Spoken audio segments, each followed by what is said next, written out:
Good evening, everyone. I'm Tassenix, and welcome to Season 71, 5 vs. 5 Grand Arena Championship, Week 3, Round 2. As you may know from our previous round, against Herbert, we lost. So there are 3 Aurodium accounts in the top bracket due to the infamous bug. I do have one of them. I don't even know if this guy's Aurodium.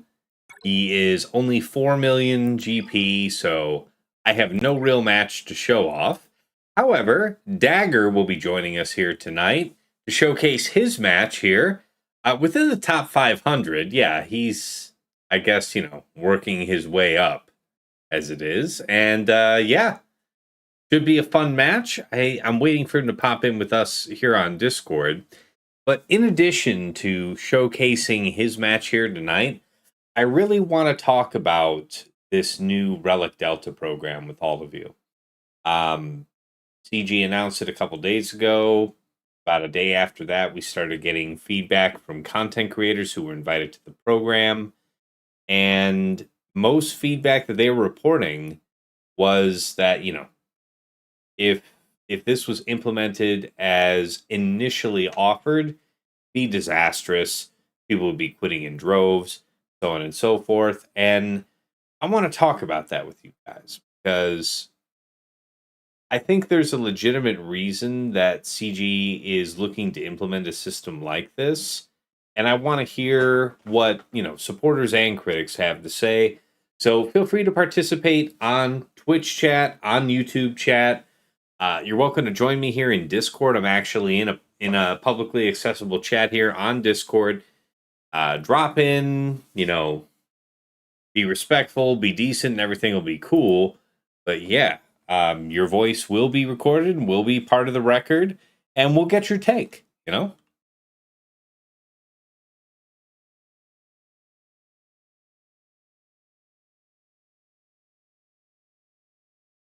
right. So we're still waiting here for Dagger to show up. Let me get the music rolling here for you guys.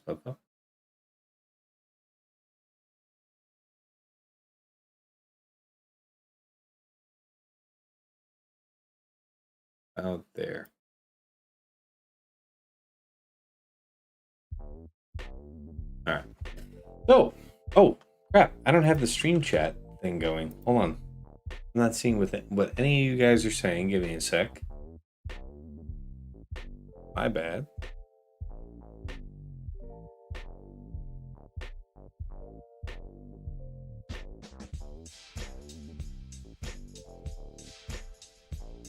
Let's catch up. Darth Soleil, good evening, Tass and Dagger, and good luck, Dagger. Appreciate that. I'll pass that message as soon as he jumps in with us. Good to see you, Soleil.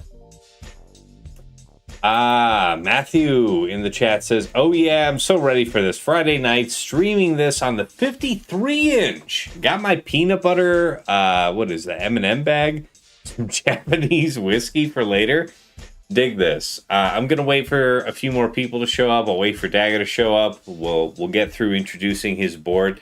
But I'm open to offering a poll to the viewership about whether or not I crack open a second bottle of wine before we get into discussing this new Relic Delta thing.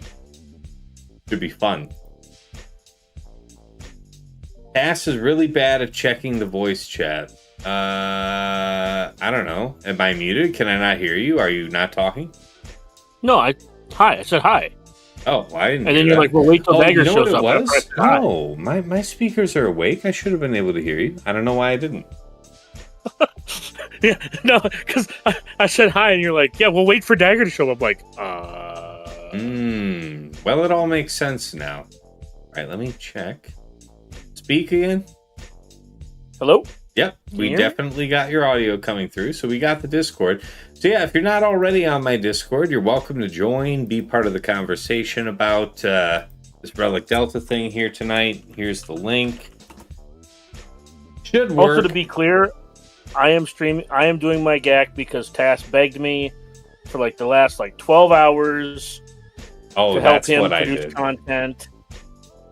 Yes, just harassed and harangued. I can show you the 7 DMs you sent me, all in a row. Please do. Let's have that. Because this is the man. Because I was honestly, folks, I want to talk with you guys about this new Relic Delta thing. And Dagger said, I am available. We can do GAC as well. And I'm like, you know what? Let's do that. So, yeah. Obviously, I was just eating him alive, dying to hear. Did you or did you not tell me to stop talking about it and save it for your stream? I did, and I'm glad we did because there's stuff to talk about. See? Sure. Well, it wasn't for the sake of the Grand Arena thing. Whatever. All right. Technically, right is the best kind of right. All right. I'm not fighting an Aurodium. I am fighting a subsidiary of the Degenerate Cheater Guild. Fair. It does. It happens. Yes. Well, first of all, Mole Pills just dropped 10 subs here in Twitch chat. Appreciate you, Pills. What a kickoff to the evening. Thank you, man. What a great start. AC says, yes, more wine. I'll introduce that poll here. We'll do that after we do the poll for Dagger's win and loss. We'll take care of that first. How's that sound? And then we'll talk about a second bottle of wine before we get deep into it. How does this work? Do I tell them like what my guess is? Oh, well, as always, it is the privilege of the guest of honor to decide. By the way, this poll is only available on Twitch, folks. So everybody here from YouTube, if you're not already on Twitch, if you want to participate, you can pop on over. But yeah, we'll start the prediction. What do you feel like, guest of honor, Dagger? 2 or less, 3 or more, 3 or less, 4 or more. Where are you at with it? You don't do Vegas style, do you? I don't know about gambling because I personally don't gamble. Yes, DeKob, I would love to. But unfortunately, some dipshit I played Baldur's Gate 3 with hasn't DM'd me in like the last 4 days to set up a time. So here I am. All right, well, I'll let you mull it over, but you let me know. No, I was just saying, I would say, man, it's hard to bet that I won't drop it. Yeah, it's your call, boss. 1 or less, you feel like? They're going to be 2 or more? Because the meta calls for it, let's say 1 or less, 2 or more. Wow, okay, that's unusually tight. All right, let's see. I mean, it's no skin off my teeth. No. If you're offering that in good faith, you're thinking 1 or less, 2 or more is really the needle to thread. Let's do it. I don't know if it's the needle to thread. It's mostly just if I paid attention, that's probably where I'd land up. Is probably with 1 drop. Fair. But I am also drinking, and to be fair, this GAC is secondary to the conversation I thought we were going to have. So. What do you mean you thought? It's going to happen. It's going to happen. Calm down. Damn. All right. Vin Altabi. Hey, Tass. Hey, Dagger. Good to see you, man. Greyport says, hey, you gamble every time you play this game with how CG is going to change it today. We're going to talk about that, Greyport. We're going to get there. DeKob. Hey, man. Good to see you. Wow, it sounds like Dagger guy has a busy schedule. Yeti, what's going on, man? Good to see you. Appreciate you. You're welcome to jump in with us here on Discord. You know where to find us. Yeah, that's right. Yeti's probably going to go live after you're done.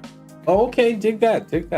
All right. Because you're going to play from Battlefront, I believe. Oh, shit. I don't have the chat thing enabled on screen. Are you going to be playing old Battlefront or new Battlefront? If you're playing some 04 Battlefront, I might be down. Fair enough. All right, Saleya says, I like what I heard about the PvE and that they have reduced the values of the relic damage levels. I still don't like the higher relic values and hope that it goes down a little bit more. Okay, yeah, we'll definitely get into that here. Vin, another match you won't be able to see in the future thanks to CG. I don't know. All right. Desi thinks Dagger has this. Wow. All right, a lot of people showing out for you, Dagger. Great4 says, I'm still trying to match up with a few YouTubers. Said versus Egnard's latest with numbers, and then they're really. All right, I'm gonna have to shut something down in the chat. Mary MJ, I love you to death, but please don't ever say that Battlefront is superior to Baldur's Gate. Damn. That is That is like not even a debate. I don't have a hot take on that. All right, let's get into the introduction here for you, Dagger. So it is Nomads, Mithron Eurodo versus Mithron Eurodo. Just a couple of fine gentlemen who don't want to belabor anybody who happens to read the account name. Good job, guys. All right, rank 438 fighting rank 432. It is Dagger 16.9 million GP versus the opponent's 14.0 million. Top 80 GP 3.24 versus 3.03 million. 426 Zetas to 383. GAC Omicrons, it's 85 to 57. And top 80 average speed 166 to 156. Honestly, I'm surprised the gap is not larger. All right, mod analysis plus 25 speeds. All right, Dagger's going to be the favorite throughout all these mods. But plus 25 speeds, it's 356 to 137. 20 to 24 speeds, it's 536 to 363. Plus 20 speeds, it's 892 to 500. Plus 4% offense mods, it's 327 to 119. And plus 6% offense mods, it's 115 to 21. Just the dwarfing. All right. Relic analysis, total levels. Dagger's 2745 to the opponent's 1924. Relic 9 characters, it's 305 to 37. That is the most severe disparity I think I've ever seen. All right, Relic 8's, Dagger's account is not messing with any bum shit like that. Whereas the opponent has 62 Relic 8's, dares to have 62 Relic 8's and 82 Relic 7's. Datacron analysis, Dagger's 103 total rerolls, which is shameful, disgusting, honestly. You should go into my account right now and look at how many Datacrons from the set that's going to dust that I have, because the answer is none, except for the focus Datacrons. Yeah. I was, I think that's pretty obvious, but I was still just going to give you crap about it anyway. Oh, no, that's more than reasonable. Then. Disgusting. Look at these 103 Datacron rerolls to the opponent's 276. Dagger has no idea what he's doing when it comes to Datacrons. Clearly, has just absolutely nothing. 34 level 9s here, shown for Dagger to the opponent's 58. All right. As far as Galactic Legends go, let's take a look at you guys, everybody viewing the stream can take a look at Daggers on the left. We're going to look at really the opponents here. We got cooking. Yeah, Jacob, that was confirmed ages ago. What's that? In chat, he said Dagger is the worst confirmed. I was like, no, that's a long time confirmation. That's just getting reinforced as time goes along. Hey, Yeti. Hey, I like you less and less, Yeti. Just to be clear. Terrible. Love it. All right. Nice to stop in. Yeah. It's good to have you, man. It's a delight to have you, man. How you been? No, not too bad. I was just getting some fluids in before I have a bite, because I'm gonna do a little Star Wars Battlefront 2, and I was saying in chat that I've got a spot for you, Mary J, if you're wanting to play again tonight. There it is. Get after it. Join Yeti's Loppy. I don't have an alt, MJ. I don't have an alt. This is my account. This is the guy I'm fighting. Or we would call it a fight if I thought it was going to be a fight. Yeah, it's not only does, Dagger have more of everything, he also just happens to be a Pirate King Hondo Naka. That probably matters if I had to guess. So, yeah. I said some dog shit ass comp, so I don't know. We'll see. I set my defense like 3 minutes before last attack open and didn't change it for this round. Mm-hmm. All his stuff is pretty decent, or maybe just a little slower than stuff I'd see in the top end, so relatively well modded. And of course, Daggers would be wildly excessive for what you might otherwise expect down here, because Dagger is a crumb bum and doesn't devote his heart, soul, and mind to achieving the highest heights in a phone game. He would rather, do stuff in real life. Same. All right. Look, I had to put the lady down right after I put the kids down, so I was late. Fair. All right. Let me catch up with the chat here for a second. To be clear, they got put down in different ways. Yeah. Fair stuff. Fair stuff. All right. Anyway, yeah, nothing too crazy here. Let's take a look at the OmegaBot report. So this is just taking a look at the season so far, just these first 2 weeks. Okay, so this guy is generally attacking later. We'll have to take a look when we see the board, but probably the opponent hasn't done a lot. Dagger is, of course, dwarfing the opponent on speed mods. A double camel hump. How very rare. All right, as far as GAC Omicrons, just let the visual of the X's confirm to you that there is some difference. And not all of these are insignificant Omicrons. So, yeah. As far as efficiency... Is he missing important ones? I mean... As a matter of... preference? Yes. As a matter of necessity, a handful. Okay. I don't like that, like, some of them, like BCAM and Lutham ones are missing. But yes, obviously you pulled this report yourself and weren't relying on me to do it for you at the very last minute, so you already knew this ahead of time. I would just also like to point out that, well, I know that you're trying to be, like, sarcastic and throw some shade. I told you, like, 5 hours ago that you could pull the bots and sent my ally code. Yes, but I am lazy. So... that is my secret technique. Wow, no one has faith in me. Good lord. All right, that's fair. That's fair. Damn. God damn. Yes, a Dagger special is a great Friday night, says Depressed Wampa. Yeah, it should be an interesting match indeed. Now, as far as efficiency, this opponent is generally outdoing his opponents. And drops, he's had, 1, 2, 3, 4, 5 all season. So, not doing... Oh man, he's almost had as many drops as I have had attacks this season. Fair. Yeah. Would that mean that he's just... do you think that means that he's just got the counters down straight, or is he just trying to run over the defense with, like, his heavy teams? We would have to look at the details of the matchups, but here's what I'm seeing. You see how on this graph, the tall black bar is for attack, all right? He is scoring 65 for the vast majority of his attacks, and so are his opponents, but slightly less often than he is, right?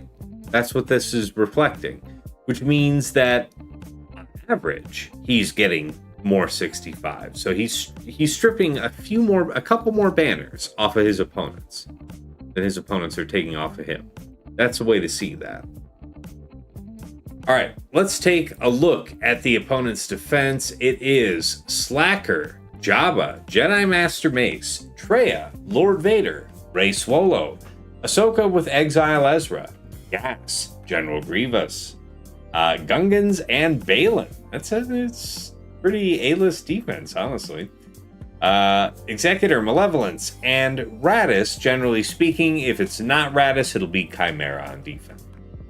Bottom front, we would expect to see Slacker, Jabba, Jedi Master Mace, and Traya. Alright, bottom front. We're talking about him using Leia, Reva, Queen Amidala, BKM, Wampa, JMK Cat, Bane, Great Mothers, Seer Maul Malico Starkiller, JML with Jedi Cal JCal, Malgus, and whatever else is needed. Profundity, Leviathan, on offense reliably? Question mark. Everything's different here for week 3 because this is the first week where the Rogue One ship is active. Is a extraordinary reinforcement for the Profundity fleet. So don't know how much we can rely on this, but yeah, I would expect to see that he's using Profundity, Leviathan, and either Endurance or Negotiator. All right, what does he drop? I'm sorry, Dagger, were you about to say something? No. No? Okay. All right. Good. All right. Teams that the opponent has dropped on so far this season. 1 Captain Athano, a Queen, a Rey Solo Ezra, Gungans, Ahsoka with Ezra, and a Jabba. And then on fleet, wow, a couple Leviathans and an Executor. All right. Yeah, I think the age of Executor on defense is just about closed. Anyway, I think holding Executor is dumb. It's negative banners on offense, and if you don't set it, they're just going to get better banners versus something else. So if you set it, they're going to 76 or 77 it. And if you save it, they're going to 77 or 78 something, and you're going to get a 62 on, and you're going to get like a 72 on offense. So you're going to lose 3 banners on offense and lose a banner on defense. So have fucking fun losing 4 banners overall. It's not. Nobody's going to. I got to stew on it, but I gotta say, sitting down something that basically amounts to a freebie 77 feels unacceptable. But if you don't set it, they're just gonna 78 something else. And you're not gonna use, and you're just gonna bench triple on offense because Negotiator's cleaner. That's fair. All right. Like, I understand your sentiment. I just think that we've gotten to the point where it's so dumb that, like, fleet is now as bad as ground, where we're just arguing about, we're basically haggling over, like, you're going to 65 it with something, but, you know, what am I going to let them 65 it with? Yeah, maybe so. All right, put your stream up. Let's get into it. And for everybody that's with us here on Discord, my stream will be encapsulation of his stream. I keep doing this where I don't play this game, so I end up like playing a different game and then sharing that screen. Let me boot up Slugger.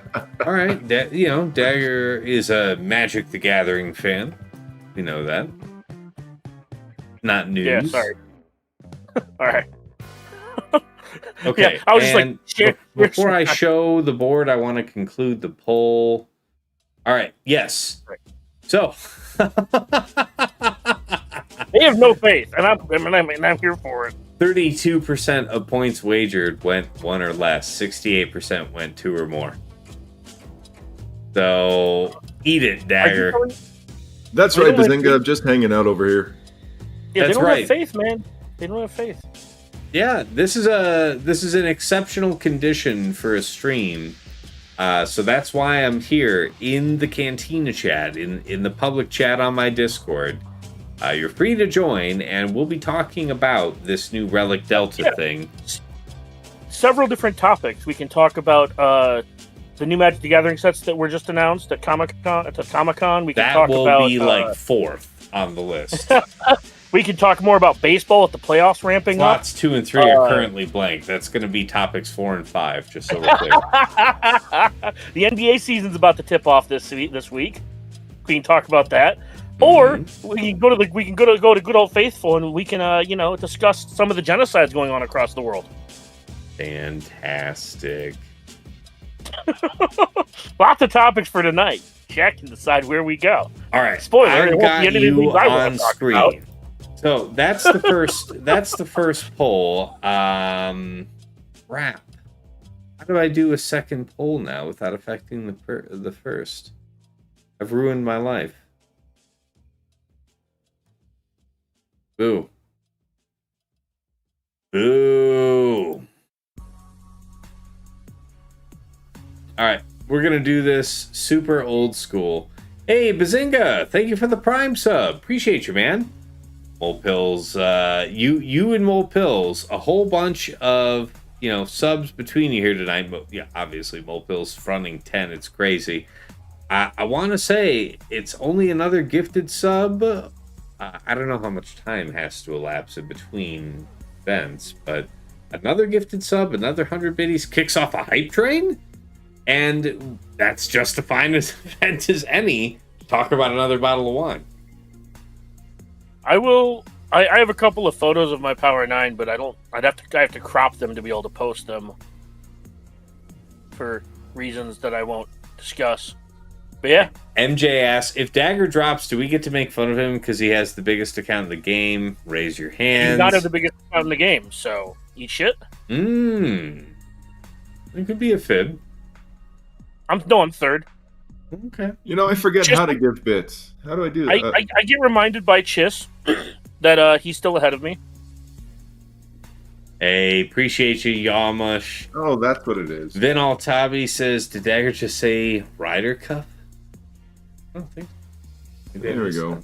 We can talk about the Ryder Cup. I'm not a big golf guy, though. Jay Chung says, evening all. Good luck, Dagger. Right now.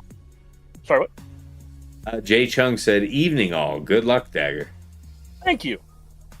All right, Yeti Network threw in another 100 biddies, and we've kicked off a hype train. Thank you, guys. All right, so this will be the event. Just as good as anything else.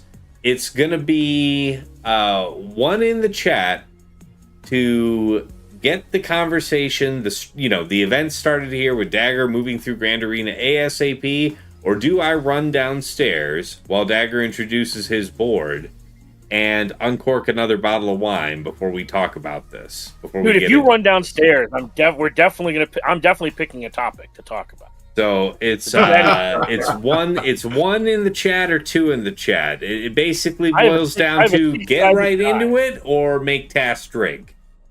Get into it. I have a 6-sided die, and if it rolls a 6, we're talking about genocide.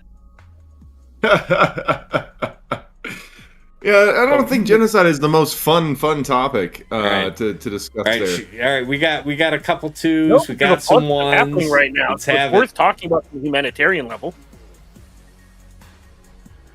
Let's have the numbers in the chat. 1 to get into it. 2 to make me go get the wine ready while Dagger. Yeah.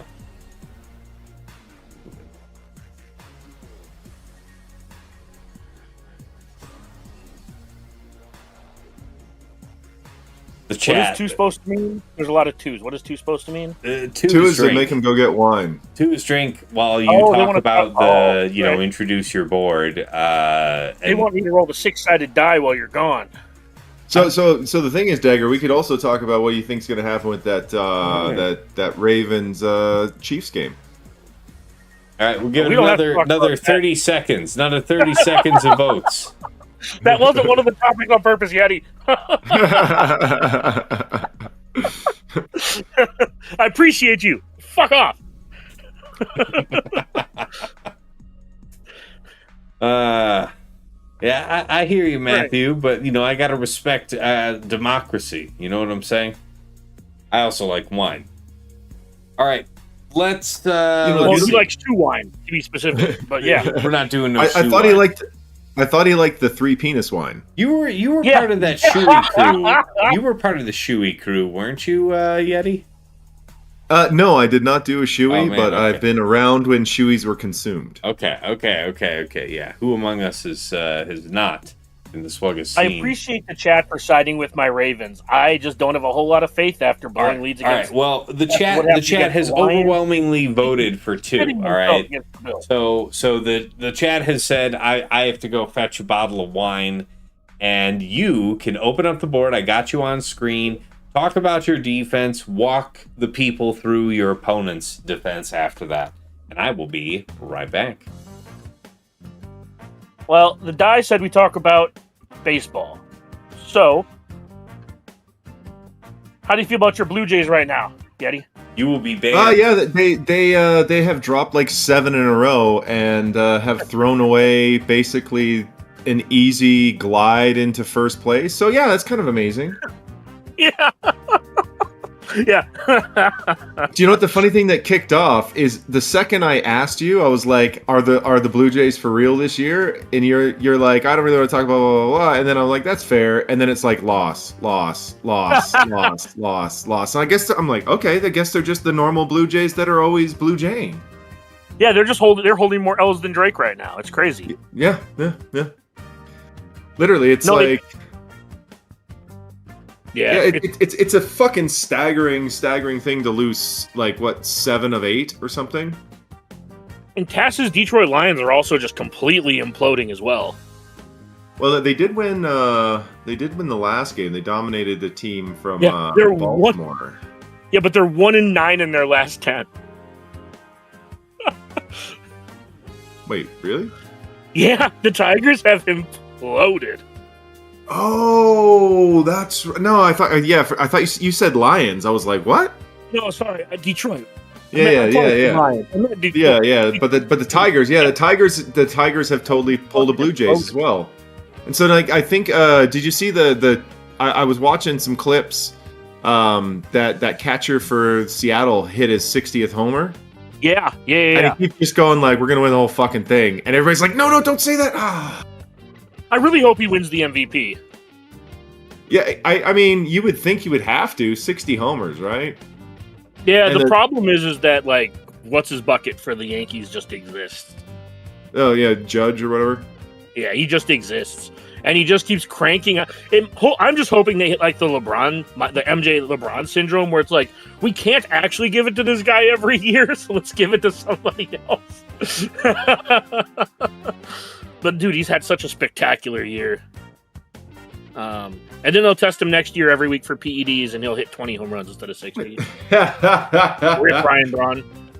I like that. Herfa Durfa is like, Judge and his PEDs can eat my whole ass. Look, man, he hasn't. Look, it turns out when you get a heads up to when you're gonna get tested, you never drop dirty. Yeah, odd how that works, right? It's sort of like with the NFL testing. It's hilarious. It's like they do tests, but they test like one player every third week, and they know because the NHLPA like tips them off because they go and they have to go to an independent tester too. So it's not even like they send somebody to go collect the piss. Well, that's the thing. Like in the NFL, the last time I checked, they don't even check. Well, they don't even check for diuretics. Oh, interesting. That's kind of weird. Or they don't check for the diuretics that actually get used, I think is the way that it should be phrased. Yeah, because I know that I know that for like cycling and stuff, they check for everything that helps mask or remove that from your system. Yeah. And there was a funny thing, Mary J might like this one, but the NHL stopped testing for weed like a long time ago, and I think they're the only sport that doesn't test for it. Yeah, that makes sense. You get people that still show up and they're like testing positive for cannabis or whatever, and it's like, yeah, NHL doesn't fucking test for it, and they haven't tested for it for like 4 years or something, 5 years, something like that. As soon as it became kind of overwhelmingly legal, they were just like, we're done with that. Yeah. No, Mary J, like, it gets used for recovery as well, so I would imagine that's why they were like, we're going to stop testing for this. Well, man, one of the topics for one of these streams should be the decriminalization of drug use. You would think so. That's another really good topic. It works in Portugal. I don't know why it wouldn't work anywhere else. Well, yeah, because you just send them to rehab instead of to prison. I mean, that would help solve America's like prison overcrowding problem. See, if you're a non-violent criminal, you basically just make bail because they can't hold you because we have so many like criminals because we have all the drug criminals in jail. So because we have drug criminals and violent criminals in jail, if you just like steal something, you just get thrown back on the street. And you see all this outcry about how now sometimes we don't even do cash bail for some of these non-violent offenders because they can't afford the bail and we can't afford to hold them. Yeah. Well, that's the thing. I think they're trying to do away with cashless bail now, or Trump is, or whatever. So that'll get fucking interesting. Yeah. I was trying not to drive too far into politics. Just talk about like more broad strokes issues. because this is Tass's platform, and I don't want to get taken down. People who have had conversations with me one-on-one know where I stand on this shit. Yeah, for sure. And as I drink more tonight, more of it might come out. But currently, Yeah, exactly. I'm only up my second drink. So I have just returned, and I have welcome back, Tass. Just did you bring a fresh shoe to bottle have of some of that wine? I love wine. I really love wine. I showed my defense. Wine disagrees with me less these days than whiskey, and I love whiskey. But wine is just fantastic. All right. Like, wine is very, very fine. Yeah, you like the wine. Yes, Ben, exactly. Catching up on chat here. I did show the defense. I didn't discuss it. Nothing to really discuss. Showed my defense though. Yeah, Ohtani's in the NL though, because the AL MVP is just gonna be Judge, or it's gonna be what's his Raleigh. Wow. Yeah, it's gonna be Raleigh. Hey, before we go any further, first of all, thank you guys. This hype train went up to level 3 while I was off getting this wine situated. So thank you guys. Really appreciate that. Sets a great tone for the rest of the evening. So thank you all so much. Darth Link hit you with 5 gifted subs there. That's how that Link, arrived thank at you. that destination. Yeah, I have to scroll up a little bit to see that. But yeah, thank you for mentioning that. All right. Well, I was just thinking you were busy with your wine, so I just tell you rather than you having to look. Yeah. By the way, I occasionally get the odd DM, do I actually if you're deliberately gonna be on FaceTime, go outside. Okay, thank you, Dagger. Yeah, I occasionally miss some of you guys in your comments in the chat. If I do, I'm not deliberately neglecting you. Some folks think I'm like, what? Does he hate me? It's like, no, I'm sorry, I just missed it. So while I was gone, if you said something and you really want to make sure I see it, go ahead and send it again. Sorry about that. But yes, so while you were gone, we're good to go. While you were gone, we all agreed that if you drop, if banners are dropped, then you have to do a shoey of wine. There will be no shoeys, period. Much less of delicious wine, because I'm not taking. Oh my god, what that would do to a shoe! Oh, you can do it out of rubber befoulment. Do you know what the wine would absorb on the way to the mouth? Oh, brother, just do it out of a rubber boot, you know.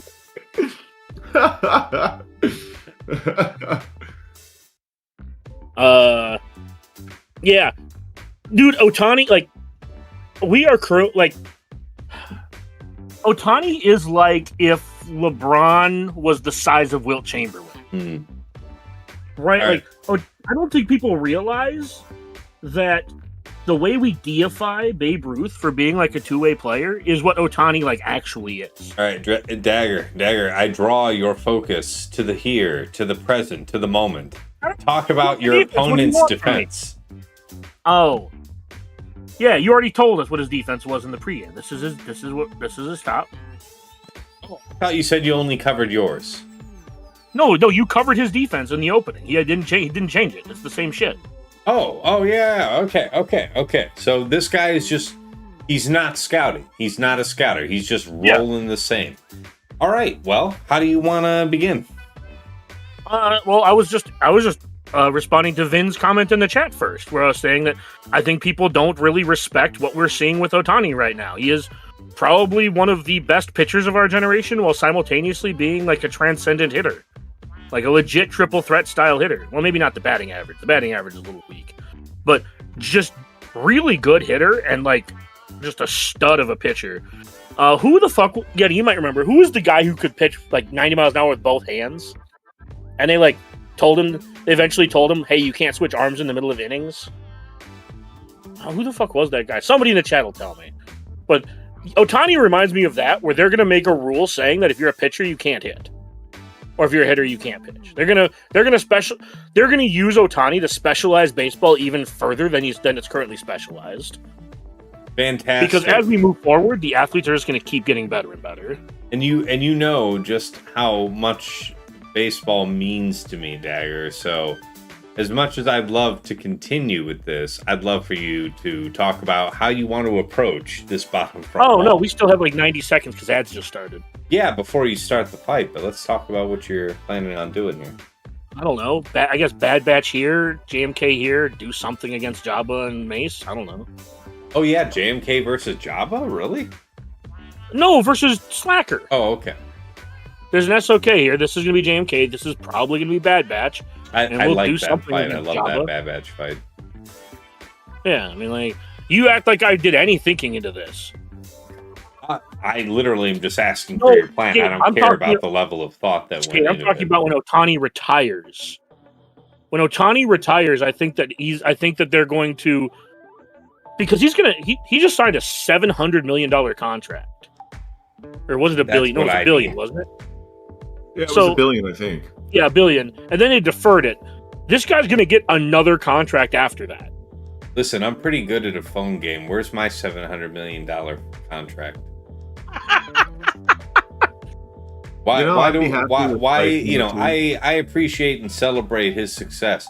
Where's my success? Why can't I have it good? Why isn't, decent amount of success in a phone game as important as baseball? I think this is more interesting than baseball. Unironically, everything was a joke before that. Even I'd come back to Swiggo for that kind of money. Yeah, wouldn't we all? All right, you're setting up the regular composition here. Well, actually, I almost want to try Mace because I'm on stream and I don't really care. Wow. All right, guys. If I lose like you won't get through, talk about whatever I want to talk about. Right? That's the goal here. If this fails, we can go do whatever the fuck else. Right? That work for you, Tass? Sure. Hey, Vin, I know the slancha. I can't say that second word at all. But Vin also said something for you there, Dagger, if you can check. I don't know what that means. Yeah, Vin or whatever. Talk. Yeah. I honestly think that, like, Otani's going to go down as, like, the best baseball player in the history of the majors. It really should be like Satchel Paige being the best pitcher ever, but we in America don't believe in, anything that happened, pre, letting melanated folks play sports. Had to try to find an out there without. Fair. Had to try and find an off ramp there. Yeah, I bet.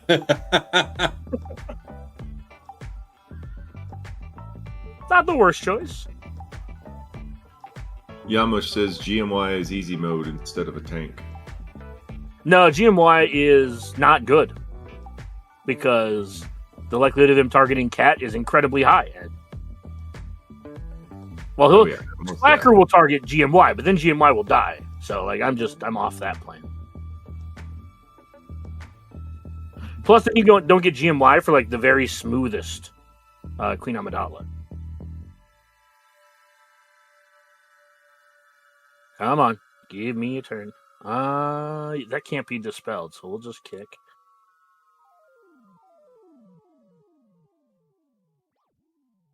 I still need to figure out what Dre's kid actually does. Why wasn't Padme feared there? I don't know why Padme wasn't feared there.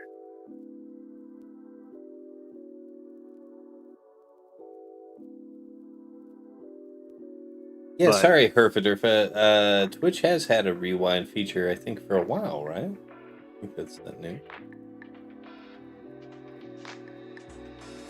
Yeah, I feel like they've had it. Well, if you were watching, you can rewind. I don't know if that's what he's talking about, but I know you can, like, scroll Twitch back if you've been watching it. Something you've already previously watched. All right, well, this is going to work. This may not get a turn. Padme is immune to fear except when in labor. Wow. Oh man, my oldest made a really, really good joke about that the other day. I told Tass it was good. Got no comment. I mean, you can share what you want to share with the people, but that's between you and the people.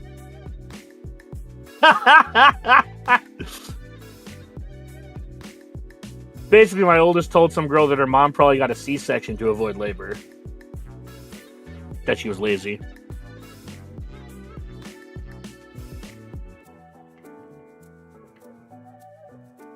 I don't know why her mom taught her all these things. Yep, sounds like something that we would definitely pick up from mom. Yeah, I don't know where she learned it. Definitely wasn't me. Mm-hmm.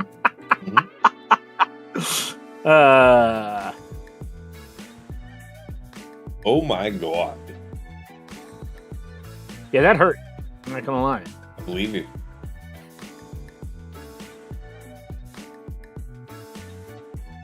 Jeez. Good thing I think this is going to top off most of our banners.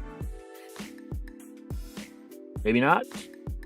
I would have maybe tried to hold that. I don't know. 64 it is. It'll have to do. Your camera is blurred, Tass. I see that now. I don't know why. It's probably for the best. Damn. Okay. See if this fixes it first. Alright, it might be something where I need to table it. Yeah, Padme dying from sadness is probably the dumbest part of Star Wars, and we still have the sequels.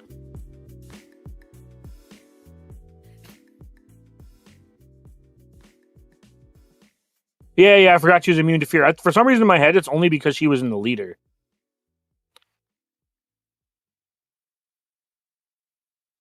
Oh, you're saying... Well, what do you mean by rewind?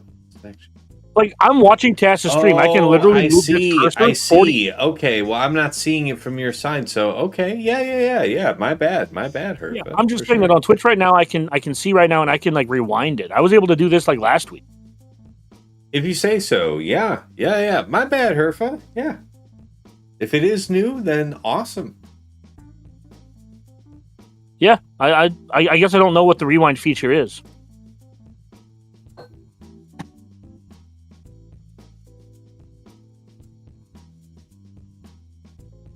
Man, do we just think the Phillies are just going to mop everybody? They just look so good this year. I mean, I know the Brewers, I think the Brewers have a better record, but man, they have just not looked as good as Philly. And then the Dodgers probably have a payroll that's the same as the entire rest of the NL combined. So they'll probably be. Do they have the payroll the same as the Datacron that you need to pick? I don't know why you want. I will just start talking about whatever the fuck I want to talk about, and you'll have to end the stream if you want to be like that. You're already doing that. No, I'm talking about topics that won't get you taken down. No, you're already talking about what you want to talk about, and I want to see you kill. We're here for the good old-fashioned joy. Yeah, but like I want to talk about ICE actually ICE detaining a school superintendent in Des Moines. Right? Like I want to talk about that shit, but like I'm trying not to because it's your stream. Good. Defense, probably. No, we probably just want. What do we got for bulb?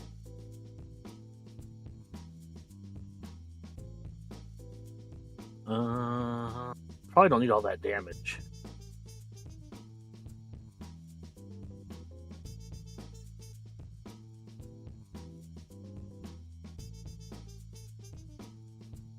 Yeah, this is probably a bummy enough cron to use.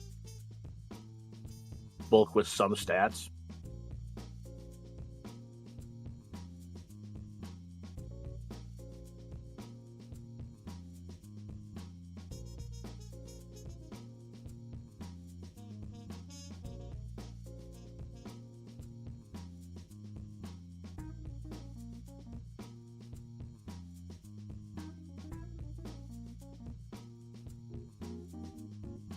Great decisions.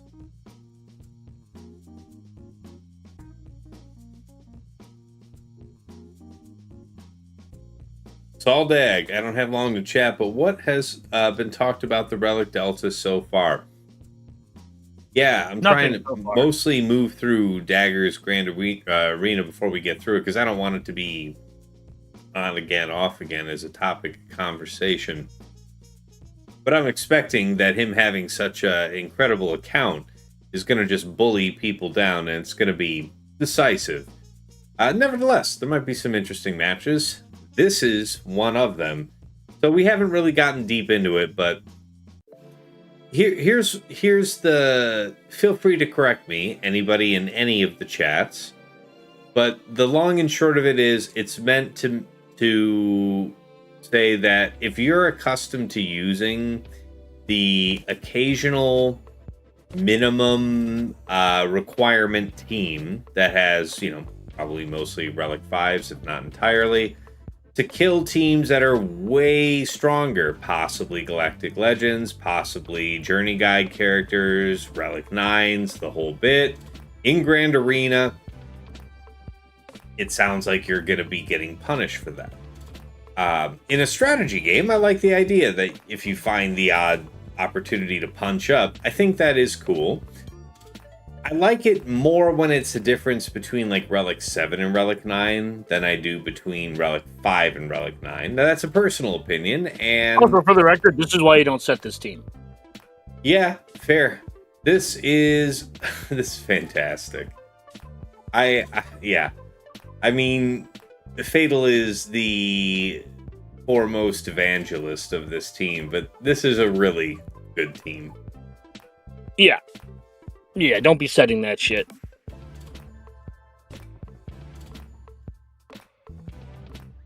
Oh, hey, MDCN. Welcome to the server, by the way. I just saw you just joined. Wow, we get a handful of people just joined. Well, there's a whole bunch of folks, and I definitely, acknowledge everybody in Discord when they join. Also, I just want to throw out there, this guy named Bears who just joined, his name is Ruth Vader Ginsburg. Fantastic. And that is fantastic. That is amazing. Love the fucking username, dude. A fun name. Yes. Fun name. All right. Let's see. Gavon says, I'm finding that the Bad Batch mercs help with Balin versus JMK Ezra. Yeah, that's I think that's been a thing. Is that an actual thing or my imagination? I don't recall if I've run it, and if I have, it's probably just once or twice. But I wouldn't be surprised. Yeah, GDJT says, this Relic Delta thing is also meant to make you improve teams or characters that you previously wouldn't or would have, held off from. Surely, yeah, if the reliability difference goes from a Relic 5 floor to a Relic 7 floor, fine. And again, I think if that's going to be... We're a long ways away from, maybe not a long ways away, but whatever. We're a ways away from wherever this settles. And when it does, I want to say that my hope is it's going to feel still pretty possible, kind of like it does now if you're Relic 7s fighting Relic 9s. Because the thing is, there's been a lot of initial negative feedback about it, and through all the content creators that have been selected, and a lot of folks have asked, so I'll say right here, like I've said on my Discord and elsewhere, no, I was not selected for it, and yeah, so that is what it is. But I think that there is a design reason that they're looking to introduce this, and I'm open to hearing what everybody's opinion is. That's part of why we're hanging out here in a public chat on Discord, if you guys think there's a hot take worth sharing. But it's meant to address, why should people spend on this game that really needs people to spend on it for it to continue in the long term? Why should people spend to have the top level of gearing on characters if something in even narrow circumstances, even if it's just one or two matchups, especially in a situation where the 5 versus 5, which we're in right now, the board is been feeling narrow for a long time here in Kyber 1, and it keeps feeling narrower and narrower as we get increasingly powerful teams. You're squeezing more of your classic teams out. It doesn't feel like you have a lot of room to maneuver in. Wow, this fight is going south. Anyway, No, never mind. I take it all back. The wine is working. Yeah, you forgot how Night Sisters worked there for a second? Yeah, for a second. I was like, wait a second. No, it's okay that the one over in the corner is alive. Okay, never mind. We're fine. So, anyway, I'm thinking that if it ends up where we're having Relic 7s able to fight Relic 9s in the way that Relic 5s are occasionally able to fight Relic 9s right now, I think it'll all be okay in the end. For me personally, I don't think any of this affects me, but I am interested in the long-term health of the game. I think all of us are. Anybody watching this is reasonably interested in the long-term health of the game.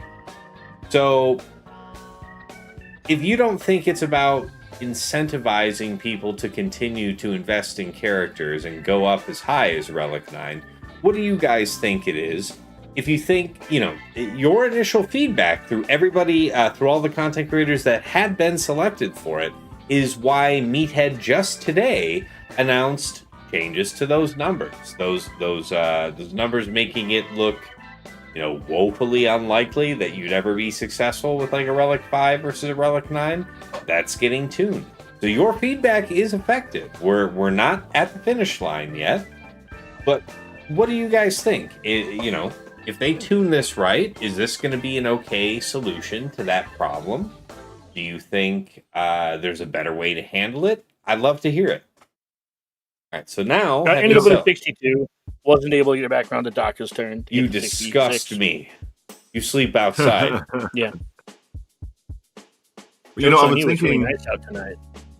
When I read what the changes were going to be on Nomad server, I was looking at it going, like, I bet you money this is a way of them kind of getting people to spend when you get, in lieu of, another round of Relic levels or whatever, so try to still help people catch up, but still make it so people want to spend to get there. Do you know what I mean? Yeah. I have three Sorry. No, go on. I was... Just saying, it's like I was thinking it was one of those where they probably kicked around a couple ideas on how to increase spending, and they were like, why don't we do this and make it so people need to aspire to have everything Relic 9? Yeah, I have 3 takes on this. 2 of them are probably going to be unpopular. The first unpopular take is the last 2 to 2.5 years have been super friendly to free-to-play or cheap spend or low spenders. With Lightspeed bundles reworking the marquees, giving us a cadence, telling us exactly when new characters were coming out so you can plan for them and save your crystals and resources for them. So they've gone out of their way to make it really easy for free-to-play or light spenders to plan out what they're going to buy or work towards.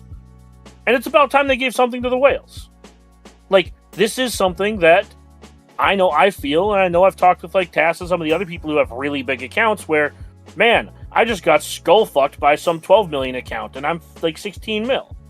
Because they functionally have the same roster that I have. Because their R7s with R5 supports still kill my R9s. Now, there's nothing really wrong with that outside of me wanting to get a little bit more out of the money I spend. So, from the whale perspective, it makes a little sense to give something back. I also want it to be this is, again, all of my takes are under the impression, or under the, that they're going to be reasonable with their numbers, 2 to 5% per relic level. Right? All of my takes are with the understanding that it's going to land somewhere in a balanced space. Yeah. Not what they currently have, which is why everyone's freaking out, which is why I think it's a complete nothing burger. They have that dipshit petition going around that won't work and just furthers everyone's anger towards this new thing. Well, so I want to have a productive conversation about it. Yeah, for sure. Because, clearly when they're going in this direction, remember, for anybody playing long enough, when Datacrons were initially announced as a concept, there was a whole lot of outrage. And I was among them. I was not a fan. I had very low confidence in what it would do for the meta.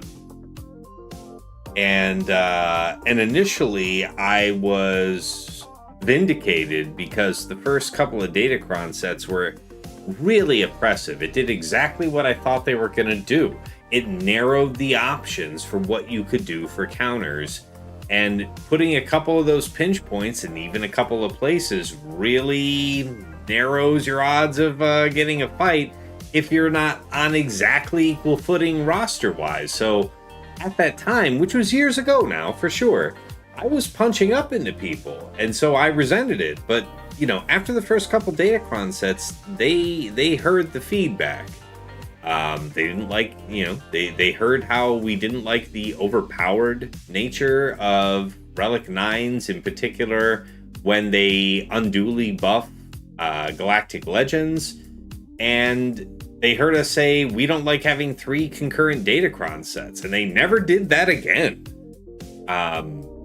Focus Datacrons are a different thing, and this is the latest, but I say this because I think they've earned, a vote of confidence from me. Like, if they don't immediately land it right, I think they're going to get it right for the sake of the long-term health of the game. Now, let me catch up with the chat, because I have been delinquent here. Yeah, Vin said a few minutes ago, I personally don't want to play a game where Tom Ford can't kick Dagger's ass anymore, or anyone who has a similar account. Gavon Stun Double says, my view is that there is plenty of advantage to relics. Are there people with high relics actually finding they're annoyed by smaller rosters beating them? Speaking for myself, the player that is, a few million below me, the very rare times where that does happen, longtime fans have seen, I'm generally impressed. Like, you're not getting there by accident. Nobody's getting up here by accident. Nobody's in the top 50, top 20, top bracket. None of that's by accident, okay? So whatever size of account, you have some business being here, and I wouldn't try to trivialize that, okay? So I love Grand Arena. I want more good players up here. So I want that to be there, but I also do want people who spend to feel like they get something that they're paying for. I don't know that I don't want it to be pay to win. I want it to pay to be a difference, though, yeah? This is just falling back to, if we were talking about Relic 7s as a floor beating Relic 9s, I've got no further complaint. But it does, not that I cared about it before this Relic Delta question came up, but if somebody were to have asked me, yeah, it doesn't feel great spending and investing in Relic 9s to see them crushed by Relic 5s because of the overwhelming power of great mechanics. Okay, fine, but it doesn't feel great if you're asking. So, yeah. More comments. Yeah, I mean, and the truth is, and this is going to suck to all the players that are like a little bit lower, who are just like, they have R9. It's like, relics don't matter right now. They really don't, because the board's too small. So you don't actually have to stretch your Relic 5s out to have to beat stuff. So you can just have a super sandy roster and still be relatively successful in this game against much, much, much bigger accounts. Yeah. And I won't apologize for thinking that this is really good. Like, again, assuming that it's in a reasonable rate, which, again, I'm just really annoyed that the player base is the way that they are, because it's just so much worse when they're when they do this, because they're just dooming for no reason.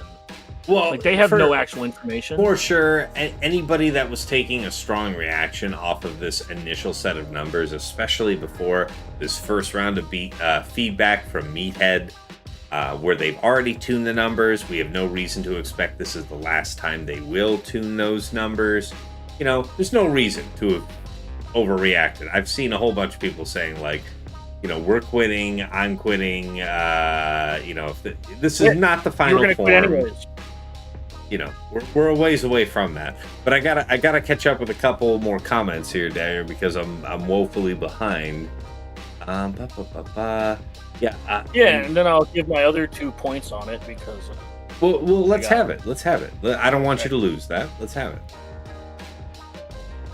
Yeah. The other thing that is important to reference here is we're not going to get the version that like we're seeing right now. They're literally telling us that they're working on it. So anybody who thinks we're actually going to get this, what they said, is just not smart. Like, the petition going around is just adding toxicity to the player base. It's not helping anything. Damn, that was and I really think that this entire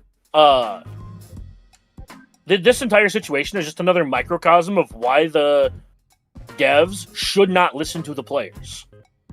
I really don't think they should, because we're going to, I say we in air quotes, are going to do this every time they announce anything.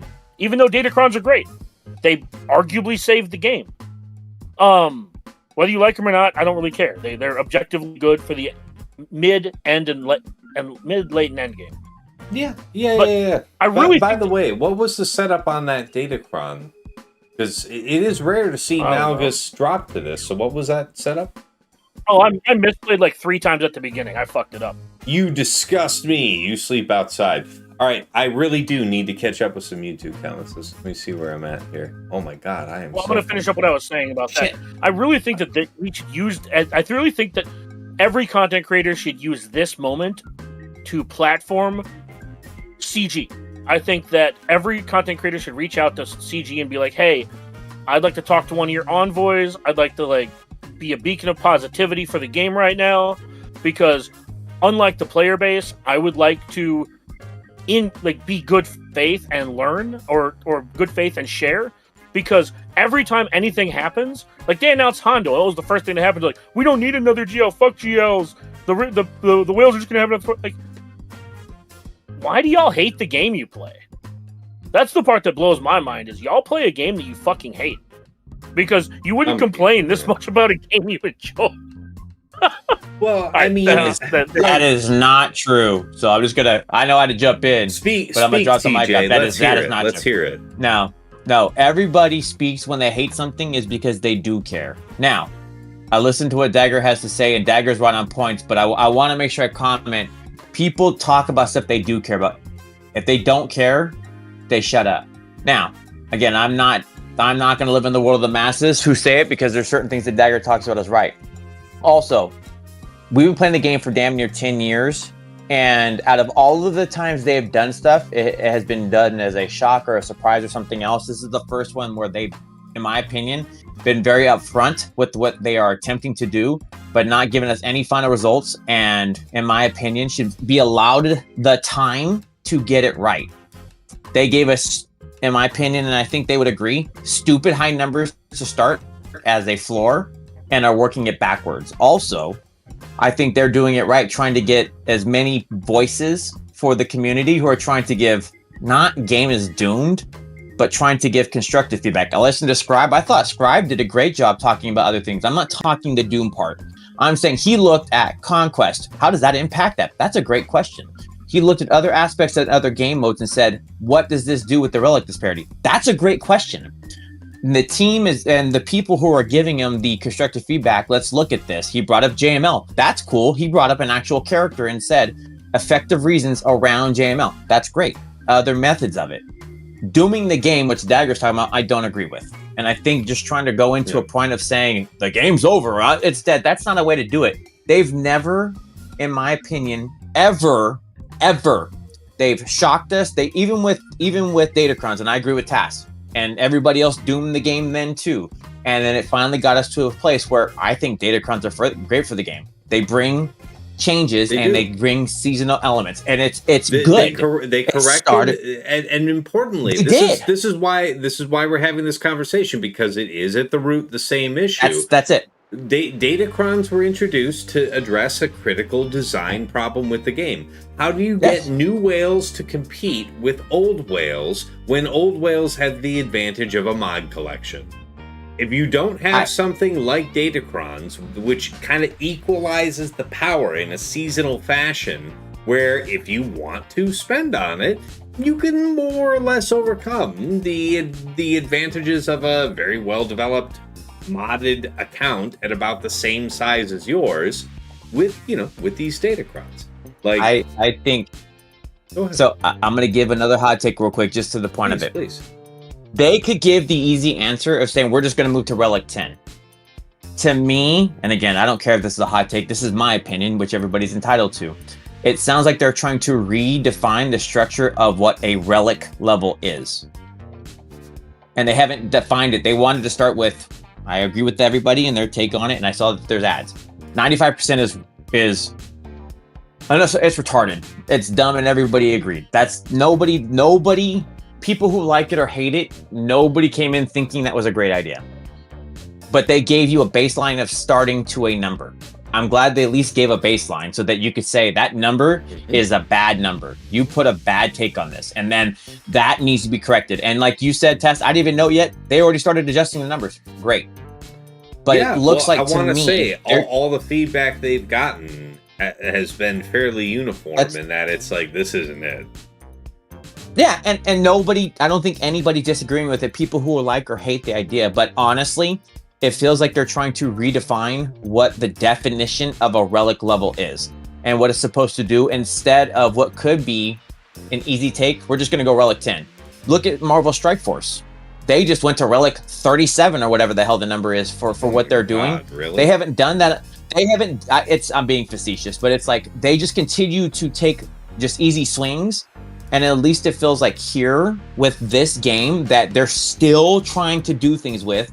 In a game almost 10 years later, I would just say give them the actual constructive feedback, put it through the people who are trying to do the best for the player base, and really actually do testing, do beta testing. That one thing that we've all commented on is how the hell do you miss this? And I don't think they want to get it wrong. Okay. Guys, I've got to summarize some of these comments because clearly, we've got a lot of discussion here with everybody here in the chat. I don't want to stifle that, but let me not, suppress the will of the people here. Zavor said a while ago, does it really help the whales? Like I said a few minutes ago, this really doesn't do anything for me, I think, one way or the other. Again, anybody in the chat who disagrees, I don't really see how it advantages me. I think it does nothing. But again, I don't care about that. I care about the long-term future of the game. I don't require that it specifically advantages me, so whatever. Excuse me. The wine courses through me. Let's see here. Yeah, so Vin said, the new numbers they gave out today are nowhere near 2 to 5%. Yeah, there's going to be more tuning rounds, I feel. For folks that were always a fan of Datacrons, I mean, in the long term, you're vindicated because I needed to be convinced, and then they convinced me. And that's what I'm saying. Like, whatever your dissatisfactions are with this, I feel like they're gonna make it right, because that's why I want to keep bringing us back into the design problem that they're introducing this to address. And the more we have a constructive conversation around that, I think the better the final product will be. Because a lot of you that are watching this stream are active in all of the content creators who are part of this program. And so it is clear that CG is paying very close attention to the feedback that they're getting. So keep on going with it. I think we're going to make a difference on this, but this feature is coming. All right. That's how it was with Datacrons. There was a lot of feedback about, this is the end of the game. We're all going to quit, so on and so forth. And then it came anyway. So it's going to happen. I think we need to wrap our heads around that. All right, let's catch up. And to be clear, this will this is going to be overall good for the game, because there's no reason your R3 Zori should be beating my R9 Ahsoka team. I'm sorry if you disagree with me, but you're wrong. Your R3 to R5 investment should not be curb stomping my R9 full investment GL team. I think that is really good for the long-term health of the game. Allowing people who want to spend a lot of money to actually get an advantage over people, because again, I feel like we don't have a huge advantage. Now, the third thing I wanted to bring up is the part where this is actually really bad for a lot of people. Specifically the people who are R4 to R5. Yeah, I don't care. Relic 7, you're shit, brokey. You're in a top 5 guild. Stop being broke. That's all jokes, by the way. Livid and I are friends. Just so it's all friendship. It's all friendship.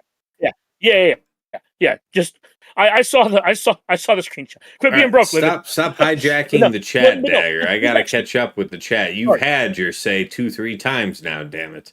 I said I had 3 things to say. You cut me off on the first one. You cut me off on the second one. He didn't get to get his third point. It's cool. No. Dagger did not get to get his third point that he was trying to get in. To be go fair, ahead, Dagger, do it. Go ahead. Read the comments. Good. I'm glad. Yeah, Jay Chung says CG never does themselves any favors when it comes to explaining things. They need a PR communications expert. That's why I'm actually really excited that they reached out to content creators for this, because it's the first time in years since they've offered such a thing, and they're immediately paying attention. Guys, the future is bright in terms of fast feedback and getting this tuned into a state where we're happy-ish with it. I think we'll be okay. I want to believe they're going to land it, because they've landed everything so far in the long run. I really do think that. Now, Herfa says the core system of Relic Delta is absolute shit. Either the numbers are small enough to get lost in the shuffle and only affect the absolute margins, or they're big enough to ruin the things I actually enjoy and put my account years further behind than it is currently. Yeah, so you'll feel like you're worried about feeling like you're losing power, like you're going to be set back years in terms of what you're going to be capable of fighting. And I do see that. And I feel like you stand to lose more in that scenario if the numbers are overtuned. Then I would also, stand really to gain. Hold on. I need in terms of having my skill investment exist. Huh? That is not what I said. What I'm saying is skill counters can absolutely exist. Just your R3s should not be curb stomping my R9s. Mm-hmm. You should still. This is why I'm annoyed that they moved the numbers down for Datacrons from Relic 7 to Relic 5, because now I liked it better when you needed to be Relic 5 to access to level 6, because it put a gate on what you could use with your Datacron. Now, it was good for the massive people, but I'm just saying, like, skill counters should exist. Your Gear 12 shouldn't beat my R5s. Your R3s shouldn't beat my R9s. So I do want to ask. I want to ask. I'm going to keep it broad. All right. I don't want to take away from what you're trying to do, Tash, but I keep seeing this. I just want to make sure people ask you this. Word in, and I'm trying to get everybody. No, and they should. So I want to go ahead, ask boss. very broad questions, because I don't want to doom this. I want to ask very simple questions to everybody saying this. If you invest this in something, should that matter? Should what you invest in matter? I'm not giving you any other topic. I'm asking you a simple thing. If you invest your money in something, should that investment matter? I'm not calling this pay to win. I'm not asking you any more details other than a simple question. I think I put my money I think a reasonably conservative answer that I think most players could get behind is, if not on an individual character basis, on an entire team basis, yes. If you would be willing to take an entire team to Relic 9, I think it would feel kind of greasy to know that something sub-Relic 7 could reliably shit on it. Yeah. That so I'm going to go, I'm asking, so this is again, I'm not defining what that strategy or number or anything else means. The people who put the investment in, there should be something that matters.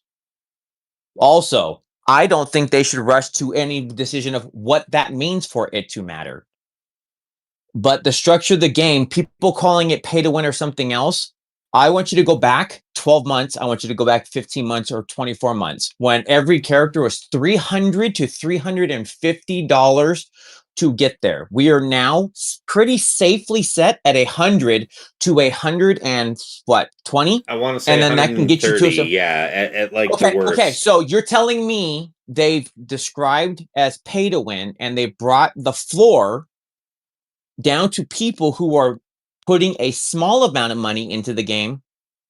And so they're trying to broaden their audience. All right, and also, just to piggyback off that really quick, the other reason why I have these opinions is not because, like, Spamerai in the chat said, 16 million accounts have this opinion, shocker. It's not about my GP. It's about the last 2 to 2.5 years they've gone out of their way to help the free-to-play and the low spenders compete. From the eras telling you exactly what's coming, how many marquees, what they are, so you can plan all of your money and resources around it. Shut the fuck up, Spamerai. Boo-hoo, suck my dick. Spamerai did say something that I actually agree with, is that the real beauty of Grand Arena is the strategy, not the higher credit card bill. But do you think that I don't care. But It's not hold about on. that. The strength of our argument will come from addressing the limits of it, and so, like, Spamerai, I would put back to you, where do you think the limits of that notion should come? Do you think it's okay that Relic 3 could beat Relic 9 reliably in situations? Relic 5? Where do you think the floor should be? Because as the game grows, this is a legitimate design question. I don't think it should be without limits. So I'll let Dagger get back into it, but there's legitimacy on both ends of this scale, and everybody 100%. deserves to have that thought represented. That is the intent behind this discussion. I think. And to be fair, I still haven't gotten to my third point, which is the point that people would actually probably resonate with more. We're still hanging up on my first 2 points because it really does boil down to, like you were saying, Tass, like there has to be some level of investment to be able to beat something. What are we going to do? The next thing is Gear 12s are going to start beating R5s? Is that something you're okay with? When is R3 not going to be cheap enough? When is it going to have to be R1? When is it going to have to be Gear 12 beating R9, right? When are we mechanically going to have to raise the bar so that you actually have to put some amount of investment into your team to actually win fights? Because the people who spend money on this game, if they're not going to increase the board size, are not benefiting nearly as much as you think they do from their mass amounts of spending. This doesn't even come from me as a spender. This comes from me as a game balance problem, right? There is a huge game balance problem right now because over the last couple of years, they have gone out of their way to allow people who are 12 million to compete with people who are 16 million, which is fantastic, and I'm all for it. I want that to happen. However, I also want there to be some sort of reward for pushing your relics higher. And I think that if there's a 2 to 5% gap per relic level, I think that is more than reasonable to make it so that you time out more. I do think 2 feels 5 a lot more reasonable than 5. I mean, 5 feels strong. Like I said, that's what I want to back Dagger on that though, just so there's a hearing like that. And I get the numbers aren't there. That get your point of. But I want to comment that Dagger has been saying nonstop 2 to 5. I get the numbers don't say that, but Dagger, as people are just going straight to the bad side of things, Dagger has never said numbers were good. Dagger, I know you want to get your third point, but I want to defend you at the same point. You've never commented on a number that felt right, but you've constantly said 2 to 5 as a floor number that you think is reasonable. I don't think it's not. So I just want to back you on your play here. I think that's fine. And to be clear, ask Tass, for years I was the guy punching up.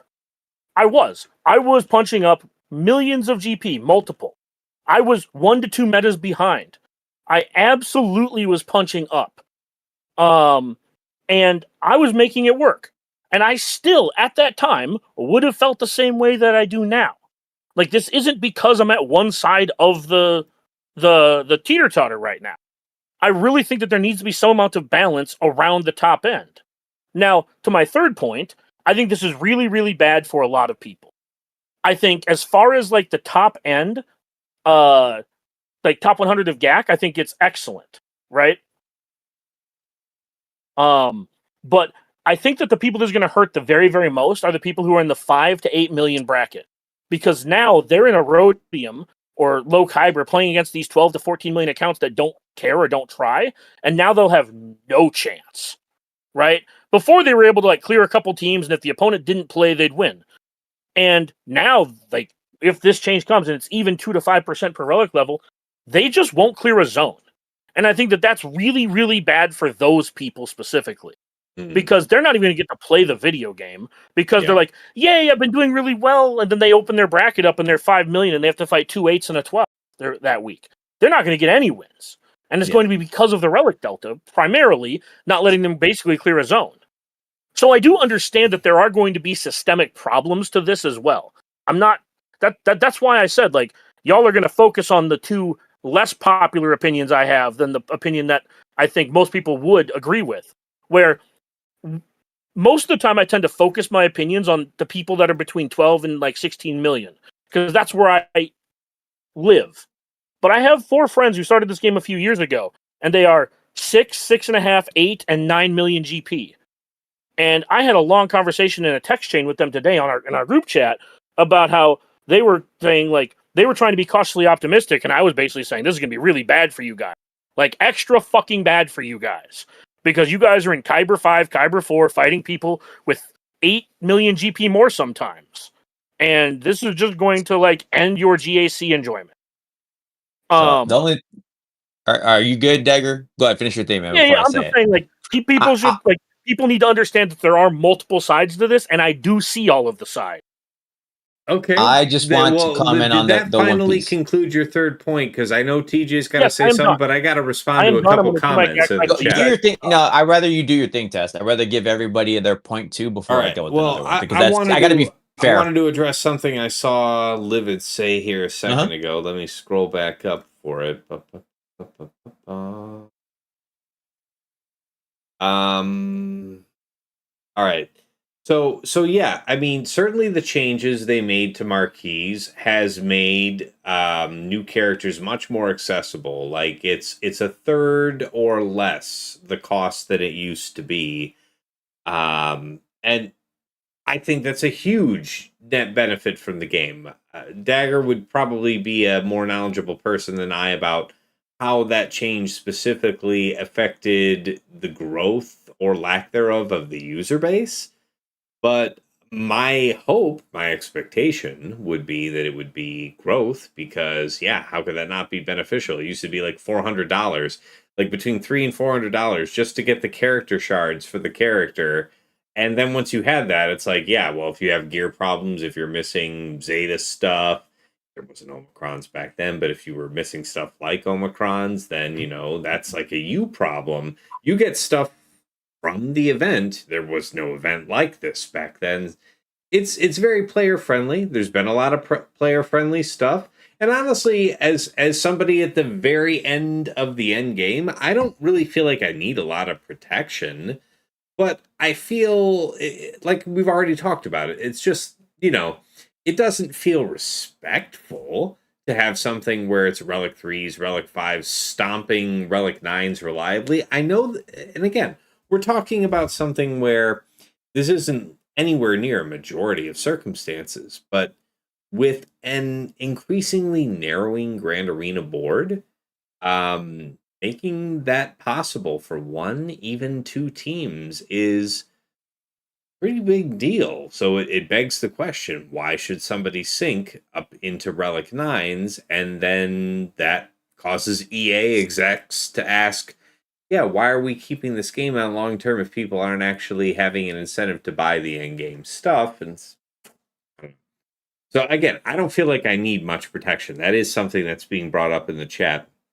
But anyway, Livid said, even though I'm very against this change in its current form, I agree with TJ. People forget how free-to-play friendly this game has become compared to years ago and compared to other games in the genre. And then he went on to say, it is nowhere near close to, well, hold on. Just one sec real quick. I'm going to go get started. Vin said they have brought the amount you have to spend per unit down, but at the same time increase the number of units released, so it feels like a net zero. And Livid said it's nowhere near close to a net zero. They've not tripled the number of characters we get, and it's much easier to farm gear and relics than it used to be. I strongly agree with that. Considering that they've basically thirded the cost of a new marquee character, that number he cited feels about right. And you get extra stuff for going through the event. There used to be nothing like that. Like if you participated in a marquee release, good for you. You get to have character shards. Hopefully you bothered to farm all of the gear and the rest of the stuff required, because you get no additional help with that. That is a you problem. That's how the game was. It is no longer that way. That is a nice change. All right, let me catch up with some... Yeah, go ahead. Go ahead, Yeti, please. Yeah, I'm just jumping out to go get started. I just want to say goodbye. Thanks for having me. Appreciate stopping by and chatting with you guys. And I'm muted for a bit. Also, hi Yeti. I didn't even get to say what's up to you, man. Yes. How you doing, TJ? I got to jump in. I got to jump right into the thick of it. So man, I got to say, hey Yeti, love you, buddy. Go get for Snickered. Yeah, well, exactly. It's for Snickered Fridays. Here we go. I'm about to crack take care, man. Good to see you. Take care, guys. Enjoy the rest of your stream. By the way, thank you, Vlad Sander, for following the channel. Sorry, I didn't announce that earlier. Do your thing, and then I want to comment on one thing that I want to keep on the perspective of trying to keep it very open or like broad on my statements. Sure. Well, Tom Ford, I'm trying to pick up on like the really interesting discussion point comments in the chat. I'm sorry if I can't catch every one. Yeah, Herfa is definitely talking from the side of somebody who spent a lot of money, but he's still kind of dubious about where this is looking. I understand that. Tom Ford in the chat says, funniest part of this conversation is that Relic 5 Zori will still kill a full Relic 9 Ahsoka team, so the change wouldn't even affect the example given. Again, I mean, it depends on which example you're referring to. Than the specific example. It's more about the concept than the specific example. I understand he was referring to your example. Yeah. I'm mostly just pointing out, like, it's more about the concept than it is about the team. Yeah. So yeah, I feel like if in the end this ends up somewhere where they're saying like a Relic 7 floor is able to compete with a Relic 9 in the same way that Relic 5 is able to compete with Relic 9 right now, or maybe even as low as Relic 3, I wouldn't hate that, but I stand to lose a lot less than everybody else, so that's why we're having this chat. Let's see. Pushing. Yeah, I'm not gonna read some of these. yes, that's why I said it got dark fast, but which is why I wanted to come back while you're reading it. The only thing I want to comment is because Tom Ford's a great example, and others. I also want to respect, and anybody else trying to talk shit about this whole switching accounts things, bring your shit, please. I'm a day oneer. My account has been my account from day one. I've never switched, sold, or tested, or changed.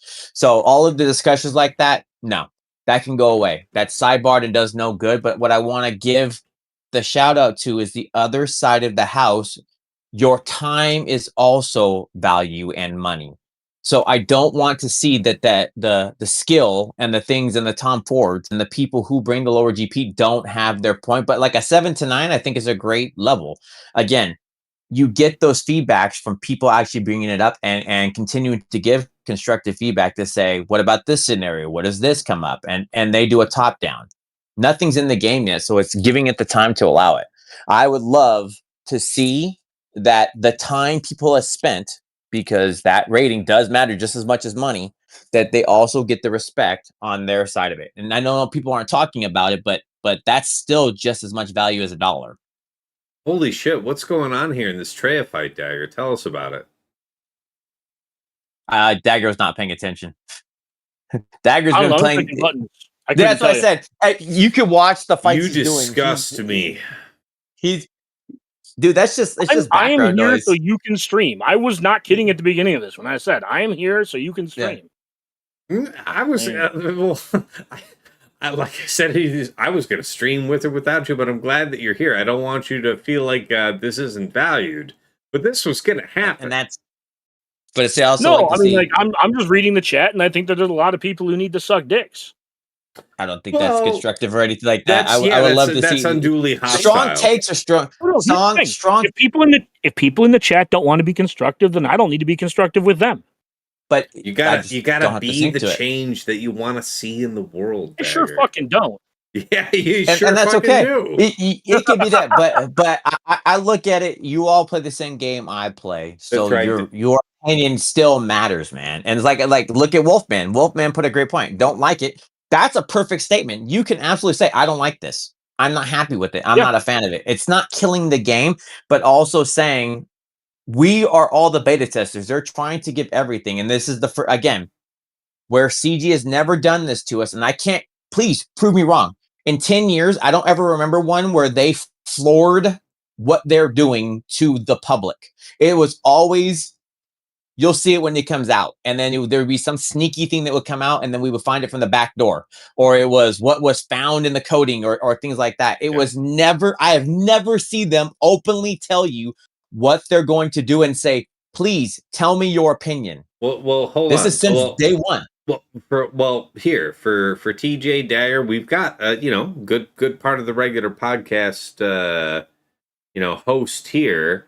So let me ask you about this comment that just came in from Herfadurfa. He says, "Yeah, I don't know. Like I said earlier, and I think Tass missed it. I did for sure. I went back through my Grand Arena history for a couple seasons, and dozens of old recorded battles, and even a 20% delta would have caused a dramatic difference in results in my GAC and some TW battles. Last 3v3 season, I went 7-2, but with the 20% delta, I probably lose 5 more battles, so I assume he means individual fights across the whole season, maybe 6. And then he says, and I'd rather just not play in that world. I can take my ball and go home. Yeah, I respect that. I respect that situation.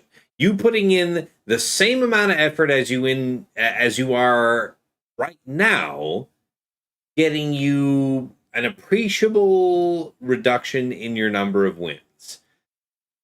I admit that doesn't feel great. And I think if you heard what I was saying earlier, it doesn't feel great. The idea that super low relic characters can trivialize high relic investment. I want to believe that there's middle ground where all of us can feel respected for what we're trying to do here. I really do.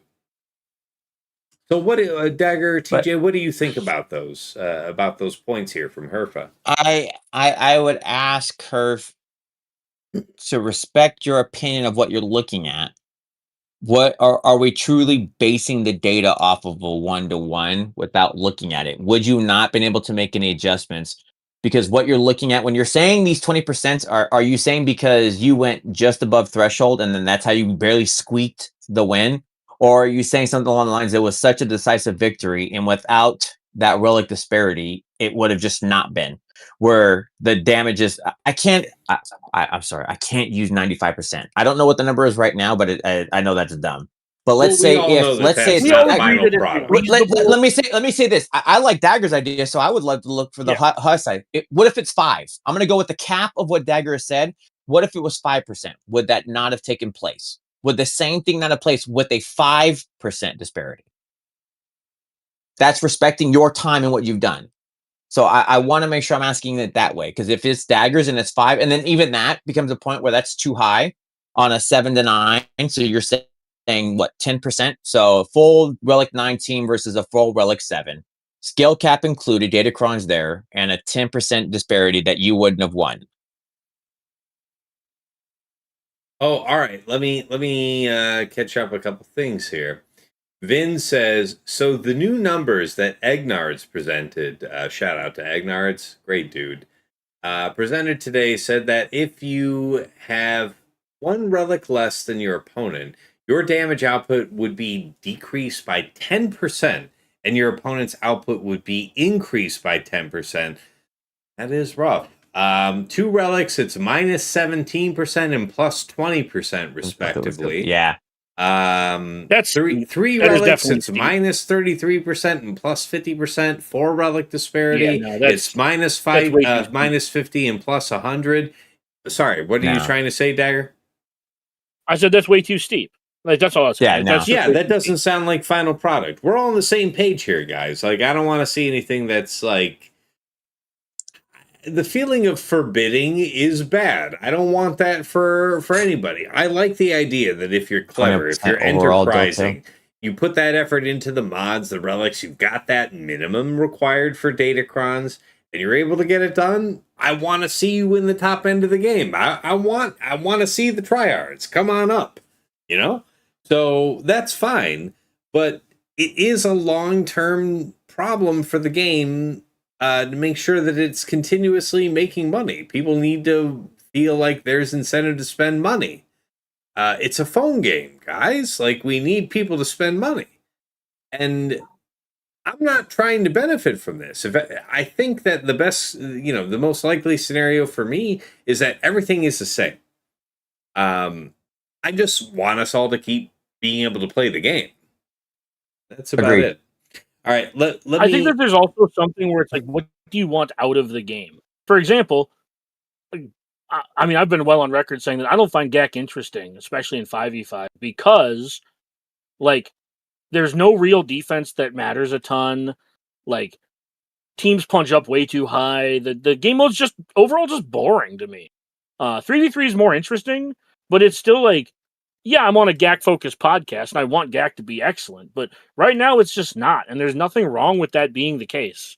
But, like, if they made this change, would it make me want to play more? Yes, because it would make me feel way more incentivized to go get the new thing, to relic up my characters, etc. I don't know. I think that we all play this game for different reasons. Nice job. And if let's just say, for example, it is 2 to 5% per. We'll just say it's 3% per relic level. If it ends up being 3% per relic level, damage reduction and additional damage, and that is enough of a reason why you feel like you can't play GAC, sorry. The same way that I feel like if like, there are game modes that are not for me, like TB. TB is not for me. I don't really care. And and to answer your question, Taz, if you go look at the data, like, for example, Sensor Tower, yeah, the changes to all these things to make the game easier for free to play and lower spenders has increased the daily consistent logins. So we're seeing more people log in more consistently. However, it semi-requires a minimum amount of spend, which is pushing the overall player base a little bit lower. Okay. So we are seeing the overall, like, monthly logins go down slightly, but we're seeing the people who have, like, login streaks go up.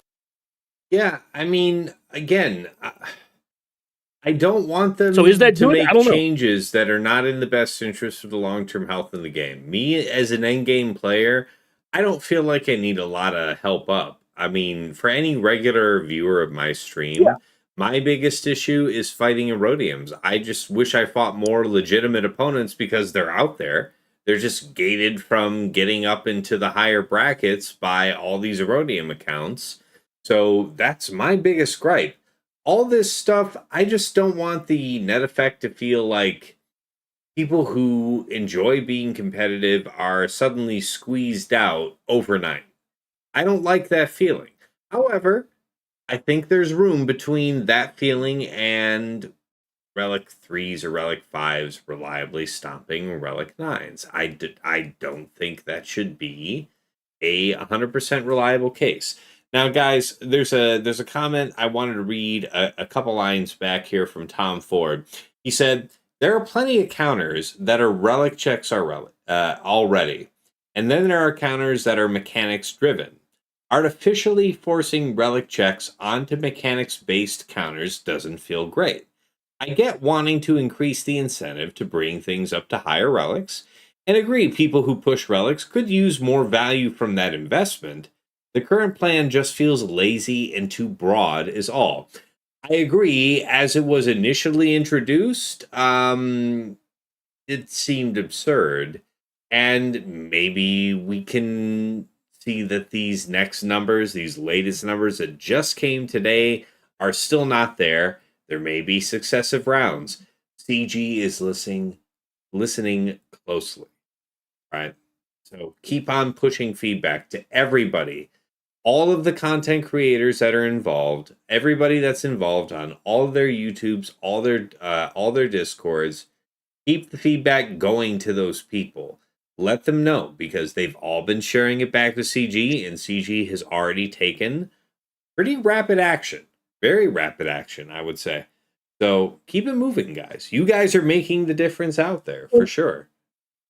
And also, just to put it out there, I don't care if they do this one way or the other. I just think people need to really understand that there's more than one side to this, where the people who have smaller accounts aren't the only one. Getting fucked is not the only like side to this. If they put this into the game, cool. If they don't, also cool. Like I don't actually care that much. Yeah, I got irritated because I got cut off like 93 times while I was trying to make the 3 points I said I had up front. And yeah, chat kind of irritated me with the immediate pushback when I said that you were going to find the first two opinions unpopular, but just wait for the third. So now that everything's kind of been culminated, I hope you guys understand that I don't actually want you guys to fail. I want the player base to grow. I want the game to be successful.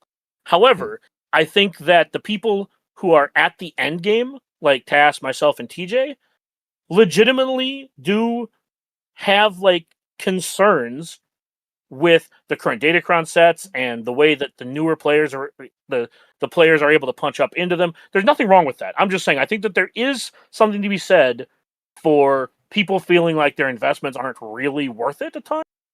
So that's kind of and I'll go back to what Tass said, where and Tass can reiterate his point a little bit better than I will, but I'll do my best to steelman it. At what point does it become unnecessary or laughable that you're winning a fight? Is it R3s beating R7s, R2s, R1s, Gear 13? Are we okay with Gear 12s beating R9s? Like, I'm not doing this hyperbolically. I'm saying, like, think to yourself, where is your line? Do you think that a team of Gear 12s that are mechanically a TM train should be able to beat high relic teams? I'm not saying you believe that. I'm just saying, like, use that as, like, a thought process to kind of give yourself, okay, well, no, you're not. No one's going to be okay with Gear 12s beating R9s. All right, what about Relic 1s? Right? Kind of work yourself through the process and you kind of come to your own conclusion of where do you think the bar should be to be able to beat maxed out teams? Because I promise you the answer for most people will not be R3. Well, let's address a few things and let me get this out before you respond. Spamurai says, specifically in response to you, Dagger, says, you're blinded by your perceived benefit. Community's going to get a lot smaller when it happens, and it has a snowball effect. Lots of people are around due to sunk cost fallacy. Make that sunk cost feel wiped out. They're gone. Like, I respect that there's definitely a balance to strike there.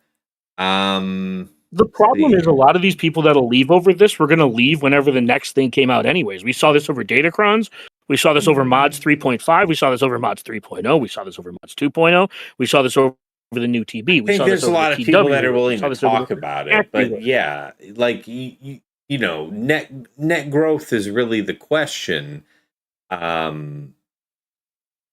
I don't know, man. Let's see. And honestly, the people who are going to get hurt the most aren't really any of the people in this entire stream. Like I said, it's going to be the people that are 5 to 6 million that are in Aurodium having to fight 10 to 12 million teams, like character opponents. Those are the people who are going to get screwed the most. You know, Spamurai went on to say lots of people are around because of their guild. When the guild breaks up because it loses double digits of players, they're gone.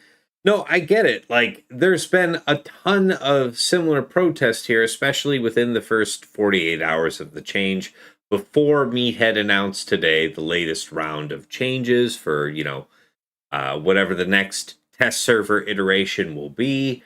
But like I said, guys, like, they're listening closely. They knew from the onset. Like, it's been years since they've offered anything where they were collaborating with content creators, guys.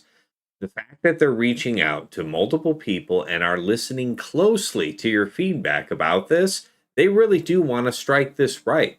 So they're respecting your passion about it. Like, they're going to be listening. I want to hear what the rest of us here in the chat have to say about this. I have another comment here from Vin. He says, precisely, Tass. Why didn't CG address the real issues with the game? We ask for years now about the Aurodium issue, EW matchmaking. No word on these matters, but again, something new they can put out, put a price on. You know, again, forcibly, I guess what it is not an unreasonable criticism to say that in its current form, it looks like if you want to be able to reliably compete with the top level relics in the game, you are going to have to put in more Relic, more investment into characters, more resources into characters than you presently have to do for the same level of effect. And I respect that that seems to be the case. I mean, at the very least, you could say that, yeah, it's incentivizing you to spend more money on the game. Okay, I mean, yeah, I don't know. What do you guys think? I mean, like, as far as priorities go, we could debate that because I know a lot of folks have made comments. I've definitely seen threads about it on CG forums, on EA forums, whatever, about, really, this is the priority. And it's like, okay, fine, but this is what they're dealing with right now. So this is coming down the pipeline, guys. Like, I think it's clear based on their track record. This is coming. This is our opportunity to shape it, but it's coming. All right, let me catch up because I heard a bunch of chimes in the chat. Hold on real quick. I hear you, Dagger. Hold on, we'll cover you in a second. Mole Pills just gifted out another 5 subs. Appreciate you, man. Man, you're amazing for being here. It's Pills is an incredibly generous supporter of the stream, but also it's incredible that you're here at all, man. Like, this is a very detailed discussion outside of the entertainment value of the game. And you don't even play the game anymore, so appreciate you, dude. All right. Let me make sure I cover something else. Oh my god, Spaceballs, the username. I love that. Gifted out another 5 subs. A hype train. A second hype train started, guys. I want to say it's been months, if not years, since the last time I've had 2 hype trains in the same stream. It's incredible this is happening for just a conversational stream for the most part. So thank you guys so much for the support. Appreciate you all being here. Really. All right, let's see. Herfadurfa says, I know people in war rooms in multiple sub-gauntlet guilds, but not by much in some cases. Hold on. Just got guilds in those private chats, there's a huge level of discontent. I hear you. Keep the feedback strong. It's early days and they've already made adjustments. I hear you, man. That's all I can say. How excited would I be to try and run a TW with this ridiculous change? You didn't say ridiculous, but I'm not going to read your exact quotation. Yeah, I mean, I wouldn't like it. I wouldn't like it. Straight up, I wouldn't like it. Well, to be fair, you wouldn't like running a TW without the changes. So, I mean, let's also be clear. That, but he's this isn't really moving. That is 100% correct. Listen here, you son of a bitch. You're also right, but I was answering in the spirit of the question as it was asked. By the way, when you finish off that Ahsoka squad, tell me how many drops you had so I can pay out the people as is appropriate. Oh, I've already dropped 2. They can already. You disgust me. You sleep outside of the house. All right, I'll put this. I'll put this Leia on auto if you want. I still see Bane. No, I don't want that. I don't want that even for you. All right, Wolfman responded. I'm not here for me. I wasn't going to do my GAC if I didn't do this. Hey, I'm glad you're here for it then. All right, Wolfman said, Herfadurfa, I'm a TW officer for my guild, and we're always out-relicked. I'm worried that, in the fact that I'm punching up in Kyber 2 at sub 12 million, but always can adjust and adapt. It's a respectable interest. I don't want people to feel that if you're not as heavily invested that you can't compete, but there should be some limitation on the gap. So I hear the interest, though. I hear the interest. That's completely fair. Darth Link, oh man, you're getting in on the feeding frenzy. Appreciate you, man. Another 10 subs out. Man, I love all the patrons in the chat. You guys know I appreciate the hell out of you. But going above and beyond and gifting subs, just incredible. Thank you, Link. Thank you kindly. Top 4. I gotta love top 4, man. I swear.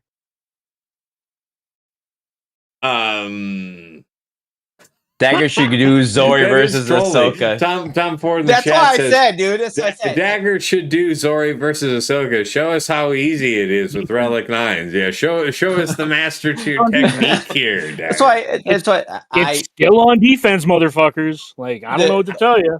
I don't play it was just a great. No, I don't care. That was just a great Fantastic. response. Take that back for what it is. But I also want to make sure that wherever you're at, that everybody gets to have their voice heard. Oh man, this is the second hype train of the evening, and we're already up over Relic 7. You guys are so incredible. Thank you so much. It's amazing generosity. Hype trains are uncommon, not maybe rare. You guys are awesome in general, but uncommon and exceptional, and I appreciate it so much. Appreciate the momentum. All right, let's see here. Bussy Pirate, good to see you, man. Says doing balance patches like every other game. What's that? Are you talking to someone in the chat or just self-referencing here? Or just self-referencing? Hey, I appreciate you saying that. No, I was talking to an actual person in the chat. It is an unironic person named Bussy Pirate who says, doing balance patches like every other game to address outliers like Zori and Night Sister Spirit would be the best, the best solution, but that will require CG to do their jobs. I mean,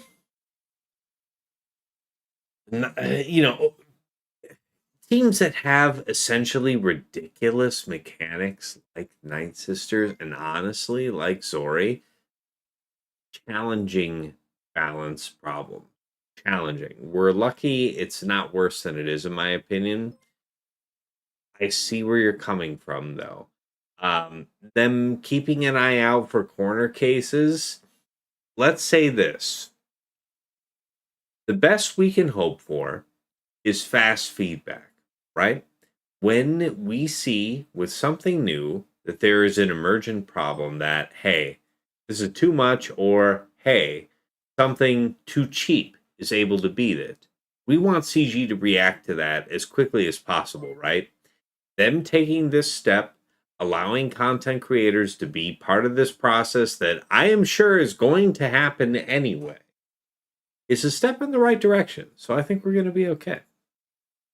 Urpadurfa says, it's just like, imagine trying to build a strong defense in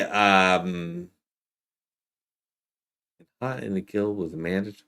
What he's trying to do is he's trying to give you the disparity of adding in. You already have to do a lot to try to figure out a team versus a team, and now you're saying, let me see if I can hack my way through it. He says, it's just like, imagine trying to build a strong defense in a guild without mandatory relic levels or mandatory datacrons. What about running an attack phase when suddenly counters just stop working if you don't close enough matched relics? Do you send out to the masses, hey, try to match relics as part of the instructions? Yuck. Yes. So, this has been a thing for long time. It has been, but within reason. Like they're talking about the difference between like, hey, if I tell you to go fight with Relic 7 and Relic 9, of course we expect that to work more often than not. But in a system where you have the system itself saying like you're disadvantaged if you're below Relic 7 if you're going against Relic 9, how does that feel to you? I think that's a legitimate question. I think that's fair. Right, but here's what I want to go off of, and this is his thing, right? And his is a good point. His investment in where he likes the game is specifically into TW. Or if you're a TW officer and that's your game mode. Again, I go back to what we're doing here as a whole and what I like what Scribe did. He didn't just talk about TW. He talked about a TB fight. He talked about what if you're at a certain level of relics and you're doing your conquest fights. That comes with the rewards and the time and effort and picking apart the entire all game modes. Yes. Yeah. Doing and adding relic levels, but it's like that's what they're trying to do. We're starting small and they're going to work through all of it is the hope, not just TW or not just GAC, not just for PvP players. It's literally all aspects of the game. You need to reopen it or what? No, I'm done. I did the ground. Yeah, he did it. Oh, I got you. Guys, holy crap. I gotta catch up with the stream here real quick. A few more subs from Mo Pills. I see Valorant gifted a sub. Appreciate you. A couple subs, in fact. Really appreciate that, man. Link getting in with another sub. Man, you guys are pushing this up. This is a level 10 hype train. So we've already had, I want to say, a level 3 much earlier in the stream. Super appreciate that, guys. Good stuff. Good stuff. This is incredible. I appreciate your passion for the game because we're all here for the same reason. All right. So first of all, we'll be continuing this discussion. However, before we continue, thanks to Dagger for giving us a Grand Arena stream, at least for visual distraction in the background. Let me close out the prediction for the folks that wagered. Dagger, what was the final drop count? 2. 2. All right, that's 2 or more. He gave himself narrow odds, and I respect that. He said it was 1 or less, 2 or more.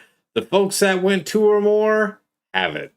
Well done. And well for what it's worth, I think that this is an overall slightly negative change. I do think that we're by no means done talking about it. I'm actually winding up to. I need to step away just to quickly run off to the boys' room, and we can continue this. I would prefer a myriad of other topics to intertwine with this, but this is the big topic of the day. I get it. But yeah, I think this is going to be a slightly negative change. The people are focused on it, and when they're done with it, we're done with it, and we can move on to whatever else you like. But listen, you TJ, whoever else is here with us on Discord, continue to chat while I step away for just a moment, and I will be right back. See you in a minute.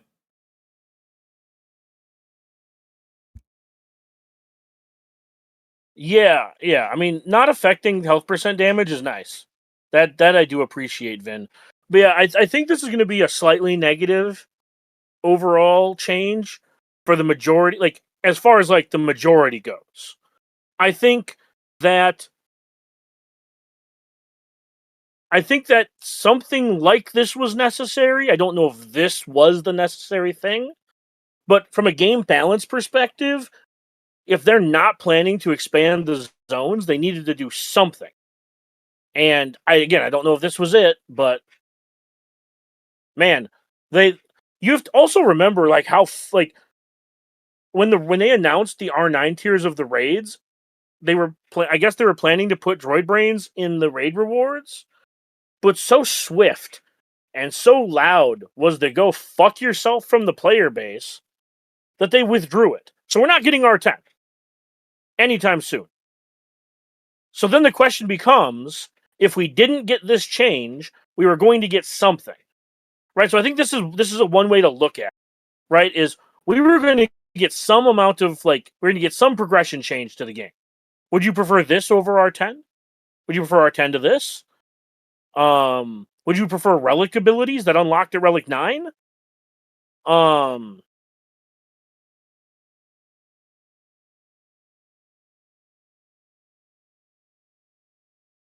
But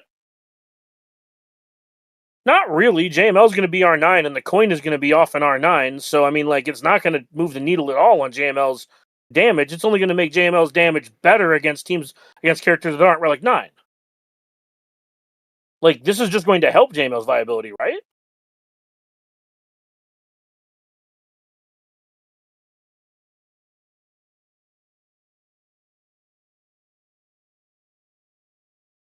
Oh, okay, Livid. Yeah, okay.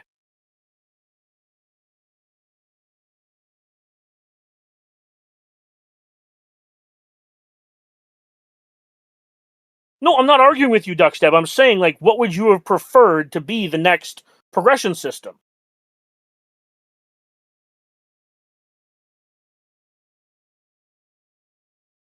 Yeah, Herf, that was already said. Yeah. That was already said. I think they're just typing it in and get it in. So they were just commenting on it. Yeah. So, and that's a fair statement. But also, like I said, I don't think anybody wants to discount all the work that goes into TW. I think they need to hit it on all points from all fields.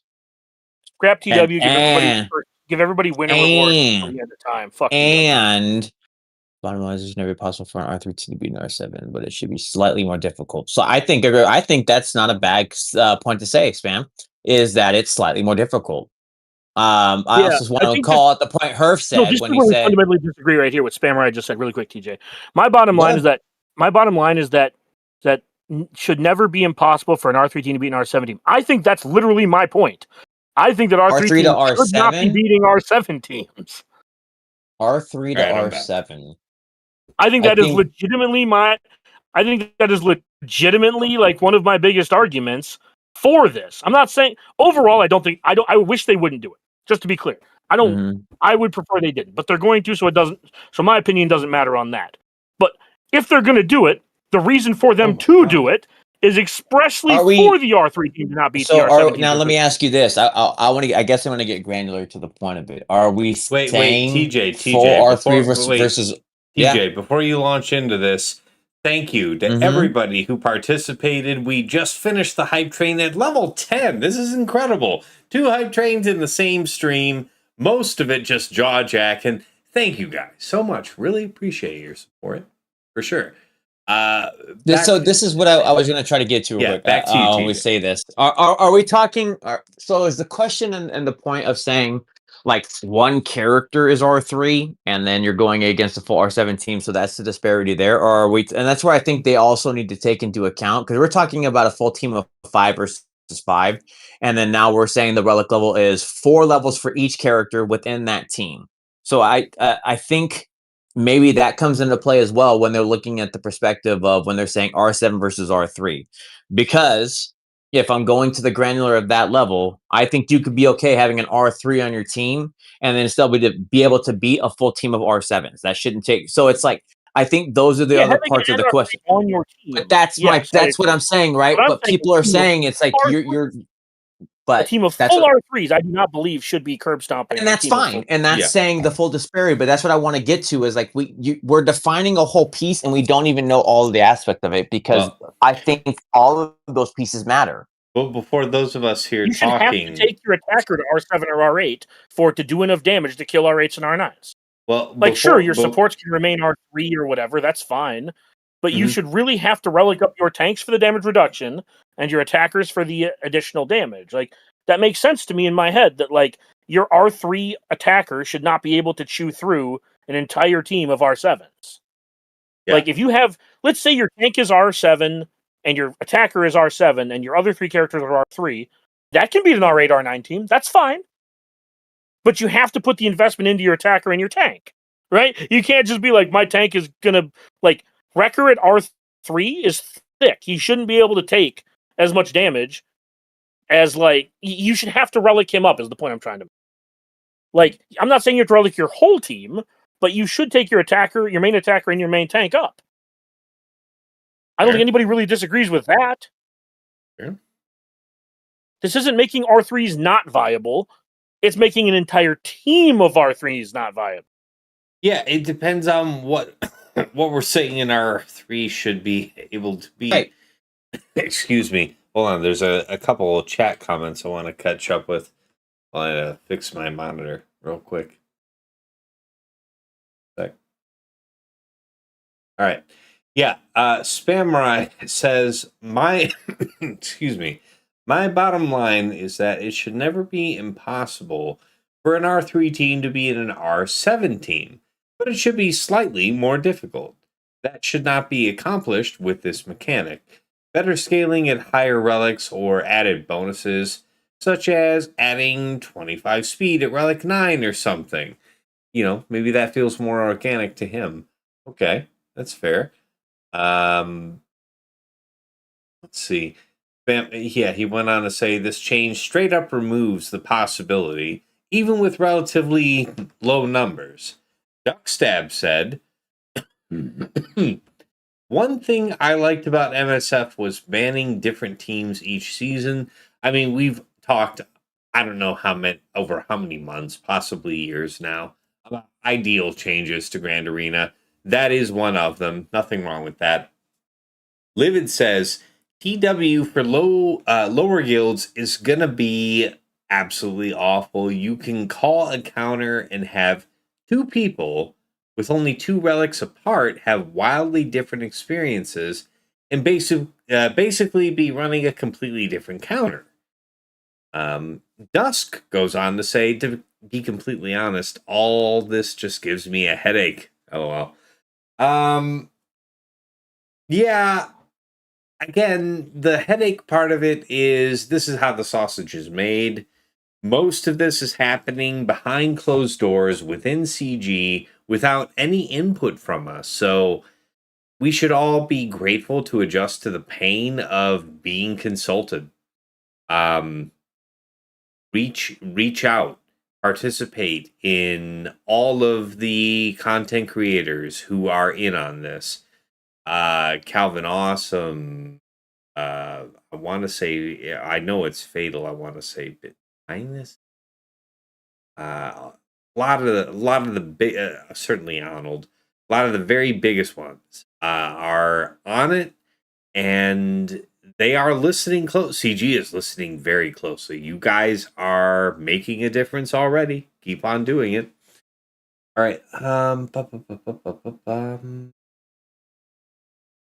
Livid said, I mean, you already do have to take up your attackers if you want to kill Relic 9 teams. Try beating a full Relic 9 Ray with good mods and a Datacron with Relic 5 Malicos. Zori is largely an outlier, I agree with that, that requires a significant amount of skill and practice, and I think it's fair to reward that for one single team. Most other teams, you do have to invest appropriately on the attackers and tanks if you want to kill the good relic opponents. I think that Finzori, for those high-end matchups, is an extremely skilled matchup, and it should be rewarded. Can we agree then, as a compromise, that in the particular case of 5 versus 5, well, they're not touching exposure. Maybe only one defense. So maybe let me finish. Let me literally finish the sentence. Do you think that, this is to Dagger and to everybody? Do you think that more than one team should be trivialized thusly? Go ahead, Dagger. No, I was just saying that they're not touching expose or health percent damage, so Zori probably won't even be touched. Like, Zori probably won't even change much. Yeah, they're not addressing any team specific mechanics. Let's not go off into what this isn't. And to Herf, like straw manning the shit out of me, says, no, Dagger says you only need R3s and R5s. It's like, no, I think that you should have to R7 and R8 your attackers and tanks to take on R9 squads. I don't think there should be any expectation of R3s beating R7s, or R3s especially beating R9s. Yeah, and Livid is saying, and I think this is something that I think a lot of people would agree with. If you're fighting teams that are R8, R9, does it shock you that for damage dealers, you need to be Relic 7, Relic 8 to get the most out of them for your attacks? Maybe a lot of your characters, maybe it's only your tank that's high relic, and then your attackers that are Relic 7, Relic 8. Do you really think that's unreasonable? I don't think you. Maybe having the whole team Relic 9, a bit much. A whole team Relic 8, a bit much. Okay, fine. But I think I'd be willing to negotiate down to, if on average the whole team was Relic 7, if on average. That too much? I don't think that's crazy. If you're fighting Relic 9s and you're able to win, bless you, man. You're doing it big. Also, here's one thing I just want to say. Like, I've seen this complaint a handful of times already. I don't want, like, they say, like, it's not fair that my R3 Phoenix team from my Lightspeed bundle won't be able to beat the R8 plus Riva team in TW or GAC. Like, I'm sorry. What? Like, that's what I'm talking about, Herf, right? I'm talking about people actively complaining that their R3s won't beat max teams with this change. Yeah. I'm not trying to say that, like, your R5 shouldn't beat R7s or that your R7s shouldn't beat R9s. I'm mostly pointing out that there are people who legitimately are upset because their R3s will stop beating R9s. And I think that's dumb. that mentality that they're taking away my ability for my R3s, my $10 Lightspeed bundle investment team won't beat your fully R9 team that cost you, 100 droid brains and 200 impulse detectors, right? That's the part that annoys me, is that perspective. And that's the perspective I'm pushing back on, not your R5s not beating R9s. Like, I agree, R5 should be able to somewhat compete with R7, R8, R9. Like, that does feel bad. Like, I'm not arguing that point specifically. As a direct redress to that, let me ask you this question here that came in from Bussy Pirate. I would compensate for my Relic 5 teams versus Relic 9 teams with well-rolled Datacrons to bridge the gap. This change makes me feel that the investment in Datacrons is kind of pointless. What do you say to that? I don't think that's the case. Also, Herf, just shut the fuck up. Like, you're just strawmanning everything I say. If you're just going to strawman everything I say, you can just shut up. Hey. Because I'm just not here for you strawmanning everything I say. Well, I mean, you know what? The benefit of the chat literally appearing on the screen is that the actual text is there. So it doesn't require that you become so severe to validate it, because it is a matter of record. I'm also like 5 drinks in at this point. Hey, so listen, I'm 2/3 into the second bottle of wine plus additives, and you know what I mean. So, yeah, I don't want to fucking hear it, yeah? Yeah, I wasn't trying to compare. Well, you were trying to kind of make a point, and I'm trying to say, let's go ahead and save that point. Go ahead and put it back wherever it was coming from, because we're all getting to where we're trying to go. Yeah, it actually commented on what Bussy Pirate was saying. Like, I think this honestly makes Datacrons more important because the stats on them will matter a lot. I would like to see, and I'm going to put it like this too, that if they're going to touch literally all of the things and basically the core definition of a relic, how does that play a part into the other aspects of the game, e.g. the mods, which I never took away, mods will always be important, and Datacrons. It shouldn't just be a one and done scenario. I think everything needs to be covered. That's the whole point of the ecosystem and how the game is going. It should be all aspects of it, not just that.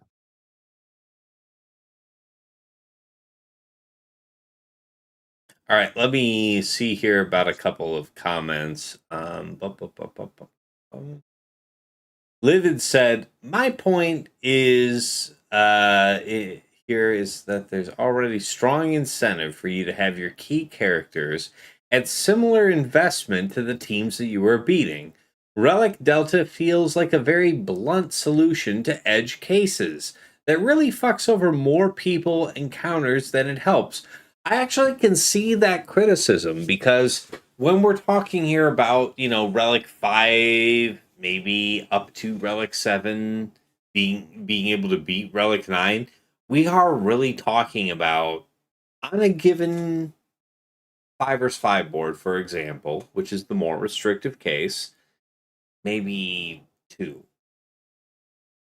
Wishfully 3 teams on the whole board, where such a thing could be possible. Right? I think that's fair. And so this feels like a blunt solution to those edge cases. As the numbers are, fine, but are you saying that categorically any amount of numbers is the wrong solution? And if it is the wrong solution, what is the right solution to what we've been talking about in terms of the game needing to more or less honor relic investment, resource investment? It's a paid phone game. Like, if people who spend money on it don't feel like they get something, I don't want pay to win. I want pay to compete. You guys have seen me play, beat, and lose people that are within the last year or so under 14 million, under 14 million, I want to say. Like, there is room for excellent competitors to overwhelm their superior armed opponents. Like that space exists. So how much help does that space need? And how do you respect the people who are willing to actually spend money on the game we all love? No hate to anybody who's free to play, low spend, what have you.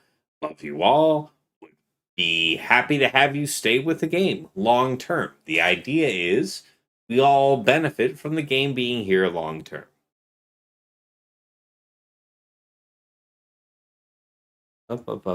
Vin says, Tass, the mechanisms are already in place through the current relics, so why add even more? Can I say one thing? And I want to. This is going TJ. to side on Herf. All right, I want to go with the voice of reason. Herf said something, and it's true from both sides of the perspective. You should absolutely be mad if you're passionate about what's coming in and have ways you want to try to improve on what they're doing, knowing it's happening. The thing I want to put at, though, is are you willing to at least see what they're trying to accomplish? And then if you're going to say, let's look at the end result and look at what the game... We can even see what it's going to be on paper, but we don't know what it does until it's actually in the game and you start actually working on it.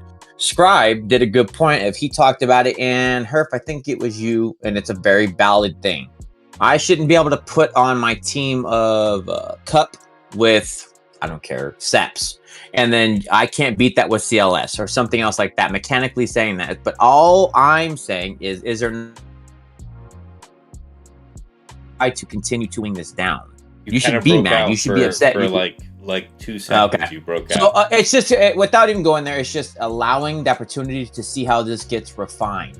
Because it's not in game yet. It's not in production. So if I might counsel quote the Jedi here, you're saying you would counsel patience. I would just say, let's see what they're doing, but you should be upset. If you're upset, that's great. You care about the game. You want to see it go on longer. I think we all do. I would also just like to see the time for them to try to refine this. You said it perfect, Tass. We all hated Datacrons when it came out, and it came to the game where it does feel essential. We did need something, and it ended up being this. It was a shit show how they opened the door and did it, but it got to a good point, in my opinion. I really like what it does. I look forward to seeing what's going to come in. I like the focus Datacrons, as funny as it is. I like what they're trying to do each time because they try to listen and learn and make adjustments. All right. Just based off a conversation in the chat, I know I talked with Arj about this the other day. My proposed solution to like this in theory is making it role based. For example, there's no punish to you being lower relic. However, attackers will get 5% more offense attacking a defending relic. So if your attackers are 7 and their defenders are 5, they will gain 5% offense or 5% damage per relic difference. And your tank will reduce 5% damage per whatever. And then you give supports and healers like 2 or 3% health and protection per difference in relic when you load into the fight. So if you have an R9 First Order Officer and Hux, and they load into the fight with 2 R5s, it's like, cool. They now have 12% more health and protection. Right? I think that is a much better way to scale it, is you make it based off of rolls, because the problem with this specific way that they're doing it, the part that feels bad is the part where your damage gets reduced, where you feel like you're getting reduced. Like, make them do more damage, right? Like, I've said in the chat, like, I don't actually think that this is a good change overall. Like, I'm not trying to argue that. I just have a few opinions on it, because I think when you look at it from all the different angles, I think that this change will be a net negative, but only a slight negative. I do think that we should be constructive with our criticism instead of just dooming and throwing tantrums, because at the end of the day, CG is listening to us.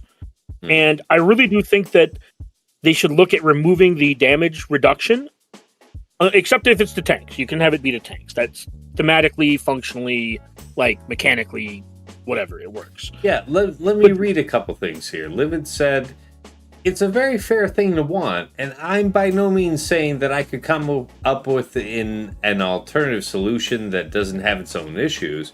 I just think it's important to point out the flaws with this, especially given it seems that they are actually listening this time. Right there with you, man. Any and every flaw you guys think should be very strongly, loudly expressed, because they're saying, say it. We're listening. Vin said immediately after, let me ask you this, Tass. Did your investment in relics not pay out in the last years? So why should it do this in the future without implementing relic data? So I personally think that the end result of this would be no net change for me.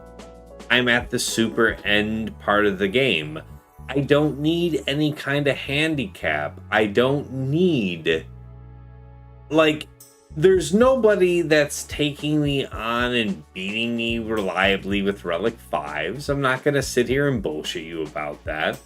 I've been, for the last few seasons, in the top bracket, the last couple of seasons at least. And when I'm not there, I'm usually within the top 20. And in that space, I'm not really experiencing getting blown out by Relic 5s. So I don't want to talk in the terms of my own personal interest because it's such a narrow space. I don't think I need help in the way that they're trying to address a mechanical issue in the long-term health of the game. So it's not about me. I'm in a good spot. I feel okay where people that are 1, 2, 3, 4 million under me are occasionally able to fight up in this space. Bless them. I'm honored to fight them, honestly. Honestly, I relish this opportunity because you're not here by accident. You must be some hot shit. And either I'm going to beat you or I'm going to learn. And that's exciting. Either way, that's no threat to me, I assure you. So I don't need my investment, if that's what you're asking. I don't need my investment in this game further respected. But you're talking about somebody who's 16 plus million GP in the game. I am by no means a normal, average, representative case of the high end of the game. I'm at the severe high end of the game in terms of GP and resources and all that. So appreciate you asking, but this whole thing is kind of more or less leaving people like me aside. So that's probably another reason. Yeah, and to be clear, one of my biggest annoyances is how fast the entitlement came out of a lot. Entitlement came out of what? Sorry, you broke up. A lot of people. Like, if you go look at Reddit or the Facebook groups or any Discord server, it's just a whole lot of entitlement. Now, I'm not saying that your thing should work or shouldn't work. That was never my argument. My argument was always against the mentality that people immediately lash out to any change, especially if there's a perception it could hurt them. Now, I've been very clear. Sure, I don't really like this a lot change, of people would be like that in any circumstance, sure. But it's coming. So I'd rather be constructive than just sit here and pout. And I think that there are ways to make this better. Like I said, if you made it role-based, or if you took away the penalty from the attacking team or from the lower side and just increased the reward for the higher side. Right? I'm glad you're saying this right now, because Tom Ford had something that I wanted you to respond to here. He says, it just sort of reduces the incentive to be creative. With the Ahsoka example, there are multiple ways to stop Zori from being able to win. That by changing a single unit. Same thing with Marok stopping Phoenix. Same thing with your Rey composition stopping Zori. Solutions to protecting your investment are already there. People just don't care about taking the time to understand why things work and how you can stop them. That's not an unfair position. What do you think about that? No, I 100% agree with you. I think that a lot of people if they wanted to put in the effort to be creative or put in the effort to just find out. Like, Insight has most of these answers, for the record. So it's not like these things are like super hidden. You're just not going out of your way to do it. I agree 100% with Tom. I think that, and that's why I want to get rid of the penalty, right? That's why I'm focusing on the penalty as opposed to the reward. If you penalize someone for not pushing their relics up, that feels way worse than rewarding someone for relicking something up. You know, like, I would rather have 5% additional stats to higher relic levels per relic level than have 2% on either side. All right, fair enough. All right, let's catch up here. Herfa said, basically, this is just saying that I can put in 10 times the work into my offense modding and theory crafting, but it just doesn't matter unless I also pump relics into those teams. I mean, in the worst case, that is what this would mean, and I'm hoping that that's not the case in the end. I see that as being a real risk, and that criticism deserves to be levied. All right, let's see what Vin said here. Why the hell do you still think that they are listening to us? Well, because they explicitly have shown that they are, first of all. Yeah, 100%. But hold on. This is the me talking portion of the show. God damn it. All right. Vin went on to say, the second this came out, I knew exactly what would happen. It would turn the numbers down a bit and say, we listened to you. Fair. Okay. I mean, okay. It's not outside of the range of possibility. All right, fine. However, there might be another feedback round. Let's stay tuned on that. Regardless, you have to say this, like, okay, even if you wanted to be a cynic about them saying, oh, okay, you know, we listened to you, and we're definitely implementing numbers that we were not already planning to implement. Ha ha ha ha ha ha. Okay, fine. But what do you say to the any number of changes they made in the last couple of years without consulting any fucking buddy? Any content creators, any of their communities, any serious, you know, opinion poll that actually demonstrably held weight? You have reason to have faith in their judgment regardless of our feedback, but the fact that they're asking for it, be open to it, man. Like, they haven't done it in a while. Like, you can't dispute that. They haven't asked for your take in a while. The fact that they are, you should be grateful for the opportunity. So take it. All right. And also, just to be clear on the things they've listened to us about, the changes to the raid, they removed the higher boxes and still left the R9 tiers to make it easier to max crate. Yeah. They reduced the cost of marquees. They gave us a timeline every single quarter on what they're releasing. Like, they have listened to us. They communicate way more. They tell us almost everything in advance. Like, I mean, like, to say they don't listen to us is, I feel like, just very disingenuous, no offense. Because the last couple of years, they have done, like, Lightspeed bundles, all this stuff. They have done so much to make everyone's life easier by listening to the things that we wanted and either implementing them or improving on them. Hell, we got ship loadouts finally. Like, we just got a Datacron update, a Datacron UI update. You can now scroll through them. Yeah, well, let's hear your take to this question here from Herfadurfa. To be clear, Dagger, I put a lot of hours into trying to analyze the actual effects of these changes under the assumption that Relic Crunch will be somewhat lessened and the final numbers will be closer to 15 to 25% for the Delta. And I'm entirely against these changes based on that analysis. What do you think about those kind of numbers? Yeah, like I said, I overall think that this will be a slight negative. I think the numbers should be closer to like 10 to 15% for four relic levels. Yeah, because 2.5%. Yeah, exactly. The like, best I'm not way arguing to express this. Okay. Again, like I already like basically said almost this exact same thing that you said. Like I 100% agree. Like I think that the numbers should be smaller. And I think if they're going to add numbers, it should be to the relic gap, not the punishment for being smaller. Let me ask you this. I mean, everything else equal, what do you think the gap should be given by this between Relic 7 and Relic 9? Just what do you think that number should be on paper? What do you think? At the end of the road here, when they're done with their testing, what would you be unsurprised to see in game as the final product? Well, you asked me two different questions. You asked what would I do, or what do I think is going to happen? Sorry, no, not what you would do, because you and I both know that doesn't matter, so no disrespect. What do you think is likely to be the final product? I think the most likely solution is a 5% buff to the team that's higher and a 3% penalization to the team that's smaller. Okay, so not greater than a 10% delta.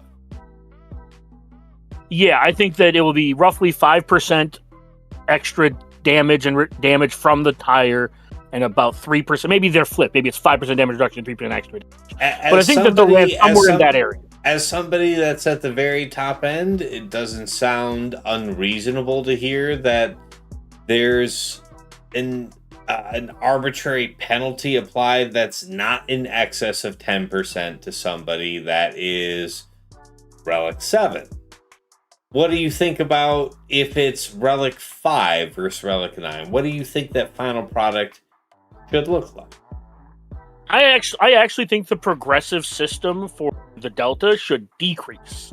So, for example, it should be 5% for the first, 4% for the third, 3%, and maybe you cap it at 3%. So R5 to R9. Listen, I'm too deep into this next bottle of wine to conceptualize your bullshit progression shit. I'm asking you, if the differential is Relic, you already explained between 7 and 9. I'm asking, what do you think the maximum percentage difference as an arbitrary bonus or debuff applied should be between Relic 5 and Relic 9? Say it as a couple of numbers. Don't say it as 15, please, because I can't follow that shit. Like 8% reduction, 12% damage, 12% buff? All right, so not greater than a 20% delta. Is that a fair statement? Yeah. I think that there should. Yeah. Okay. All right. Yeah, I think that the first relic level should be 5, the second relic level should be 4, then 3. Maybe you cap it at 3, maybe you cap it at 2. But yeah, Livid, you got it. Yeah, I think that there should be a scale where the first relic level matters more than the next ones. So by the time you're like 3-4 levels apart, you're not really getting much difference. I see. Okay. So it's only causing the most damage in the first couple of relics different. All right. Yes. That's what I personally think. Well, Vin says here, I think we're playing a different game. The last time they really listened to us, and when they dumbed the idea of ground vehicles after the backlash of the community, and in those days the communication was way better. I'm not really sure where you're taking that in this specific instance, Vin. He was saying the last time he felt like they listened to us was the instance where they got rid of vehicles 4 years ago. Oh. They scrapped that idea. But then he's just ignoring the 24 things they listened to us about between then and now. Well, look, I mean, fair, and it's been a while, so I honestly, if you asked me to cite them, I probably wouldn't have been able to cite them myself, so fair enough. The point is, they're listening to us now, guys. They have explicitly asked for our feedback, so give it generously. Yeah, exactly, Livid. I don't like I would prefer the first relic level to be the largest gap, because that's the reward, is you being bigger. The reward, we shouldn't reward the level of investment. That. The fact that you are bigger is the biggest differential, not how much bigger. I think that is more respectful to the smaller roster, which I think is more interesting for the end game. I love fighting a lot of the same guys that are at the top, because we're all passionate about being at the top end of the game strategically. We want the most out of it, but there's only so much you can get when you're fighting the same couple of guys once a week and maybe 1 to 2 Aurodiums in that week because of that bug. I know that's a very, very, very top-end problem, but the fact is, I want to believe it would be alleviated by down pushing upward pressure of all these people ascending, rank-wise. Sorry, Dagger, you were saying. Oh, yeah, I was just agreeing with Livid about, I would 100% agree to a progressive system as opposed to a regressive system. No, I agree. The assault battles is something they did not listen to us about. I do agree. That is something that they haven't done. But yeah, like, to just kind of run down the list, we have ship loadouts now that we asked for. We have the ability to scroll between datacrons, which we asked for. They retuned the era battles a while back, which is something we asked for. How do you mean retuned? Sorry. They didn't, not locking them behind newer things, like adding some older characters, like with the pirates. Like, you could use, like, the Conquest character, not just the Marquise.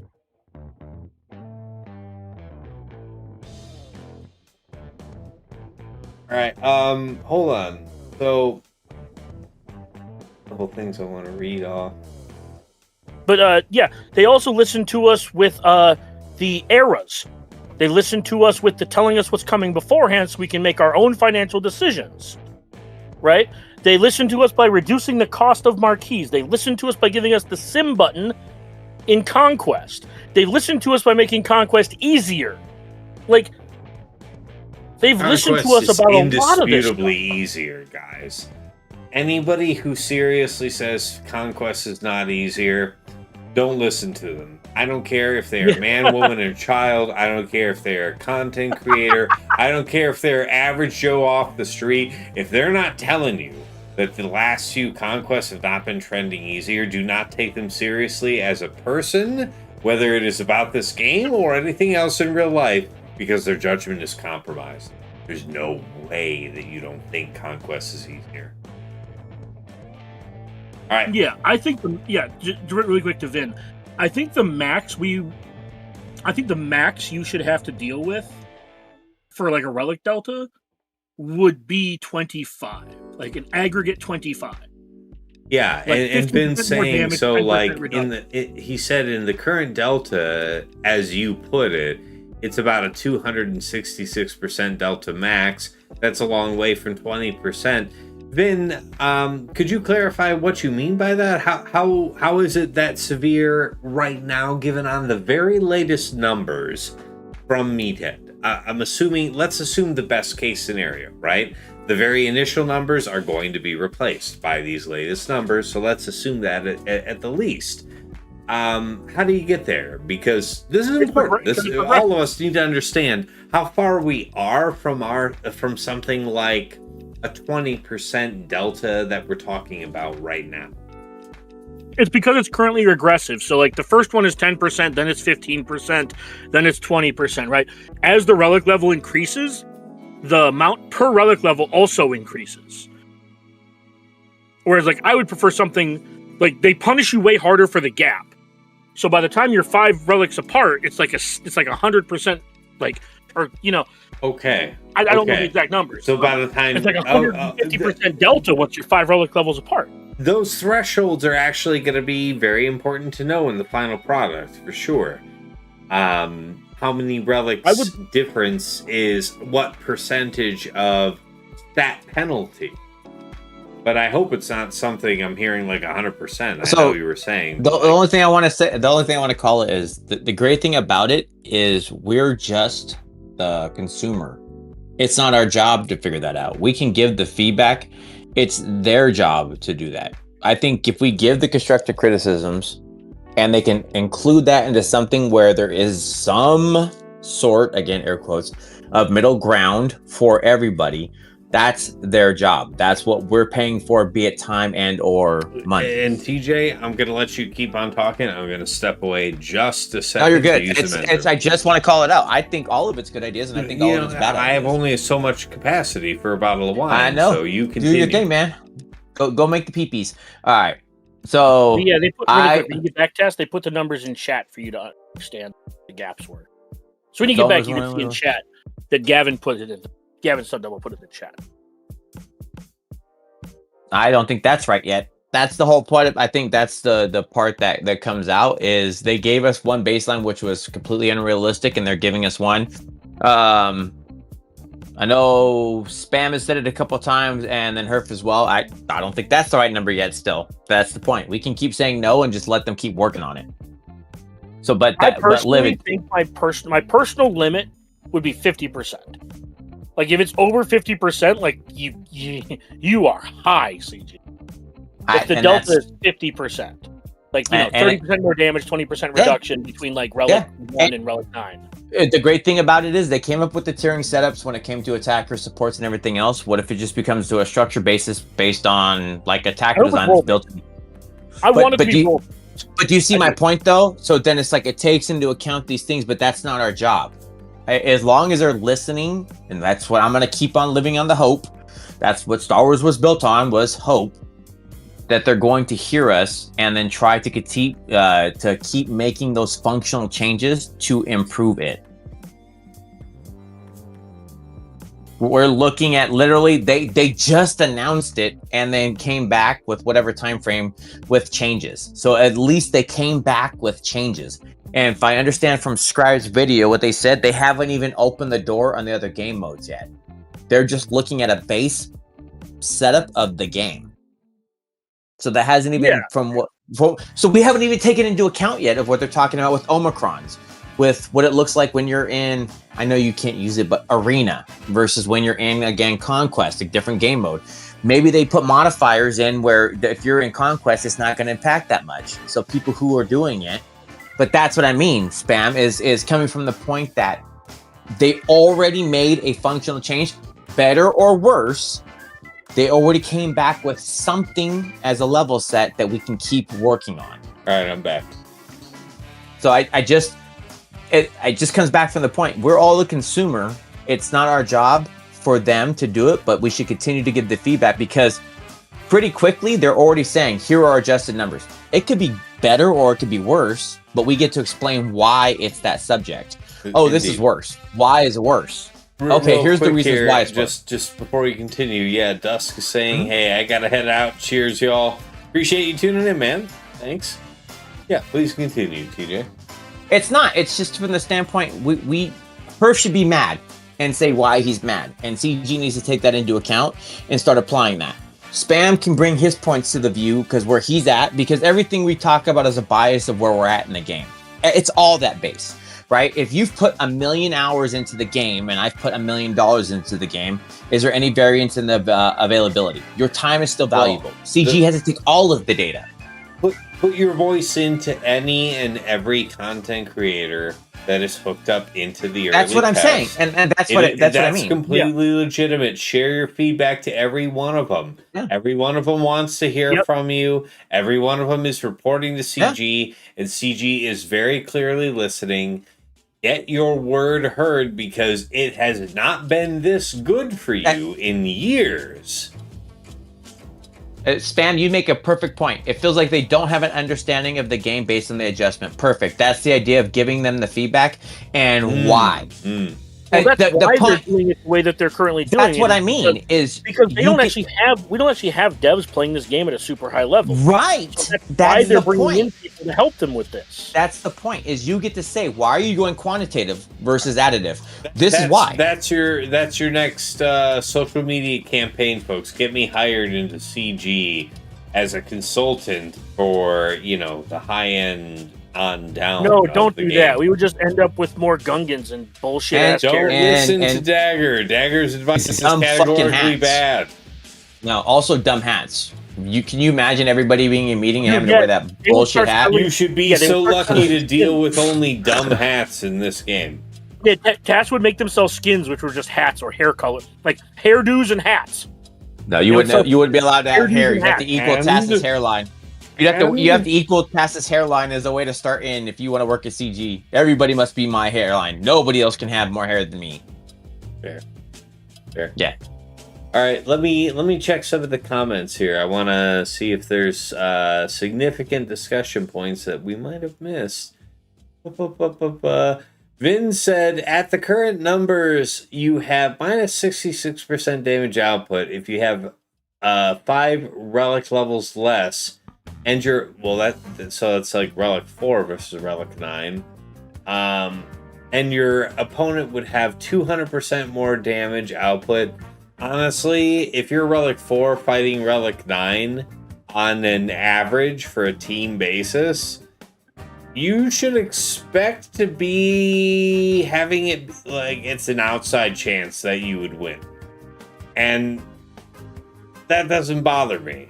If it's you said 5 levels difference, I'm not really worried about that, honestly. Momada said, I guess some of this can be made up with datacrons. My understanding is all the beta testing has not included mods or datacrons, so some of this penalty can go away. Unless the testing is including mods and datacrons now. This is the thing, though, from what Scribe has said, and again, going back to his point, this baseline is just the game. This is not taking into account game modes. So Scribe said it well. You're saying with the testing that anyone has done, they're not accessing datacrons? No, they haven't done any of the things like, as far as that. Again, this is, listening secondhand to what Scribe has said. He did a great job of putting it out there. And so some of the others, but he was functional on some of the data. They haven't even started touching check out game Scribe modes. If you haven't been there, by the way, guys, you're wasting your lives if you haven't checked out Scribe. He's all awesome. The people are putting. I think honestly, it's listen to what everybody is saying. Everybody's putting out very functional, good videos. Not all of it is clickbaity. There is actually good data that's coming out with data points that you get to hear. And honestly, if you have a strong opinion, give that same opinion to all of the content creators. Don't go to just one. Don't go to your favorite. The idea is get it out. Get it to everybody. That's why you're coming here. You know, maybe there's a CG still. And honestly, you guys know we're all here for the pleasure of just love of the game. And I love that you're all here, and this is a great discussion, and we're part of many different Swag communities. Unfortunately, I am not part of this limited select test session, whatever this is for this new program. So for any and everyone else who was selected, I'm serious. Get involved on their Discord. Give feedback where they're asking for it. CG is listening closely. I was gonna say, Xerath is on the setup. He's a part of your tribe in that setup. So that's why I said you have all of them. One of the best. That's the point. Go if like I keep punching out Scribe because he put out a great video. I got to go watch it, but I'm watching Arnold's too. I'm watching everybody's to try to see whatever, because everybody's saying different viewpoints. Fair, all very fair. All right. Blaze Walker says, player base to CG. Give us the ability to gift extra materials to guildmates. He listens. Here's a gift system where you can buy stuff for guildmates. Okay, hey, you know what? Fair. But that's the thing. They did listen to us. They gave us the ability to do that. Like that's the thing. Like nobody said that them listening to us was going to give us the exact same thing, the exact thing we wanted. They did listen to us. They gave us the ability to send guildmates things for money. Yeah, not in a zero cost way, but honestly, I'm not surprised, and I don't think most of you are either. That's fair. That's right. That's right. Right. We need some kind of mode where you can go in and just play the game for free. No, we can gift you packs, but at least they heard and did something.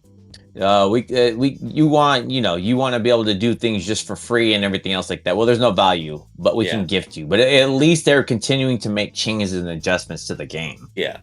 And Samurai says a couple things here. He says, it feels like they don't have an understanding of the game based on this adjustment. A 266% delta just feels like something that would be put out as a joke. Guys, they just announced it. We're not even a full week into this discussion existing. Give it time. As it stands, what you're saying, legitimate criticism. I have little reason to believe that this is going to be the final product, and neither should you. But you're right to give your feedback, and make sure that you do so for any and every of the content creators that are participating in this program. Make your voice heard as widely and as often as possible. All right, let's see here. From Vin said again here, from what Egnard says, it'll come down to the game in the next 3 to 4 months, maybe even as soon as after the next conquest. So there isn't that much time anymore, you're saying, but, you know, before they introduce us live? Is that what you're saying? This is likely coming spring. Oh, wow. Next year? Okay.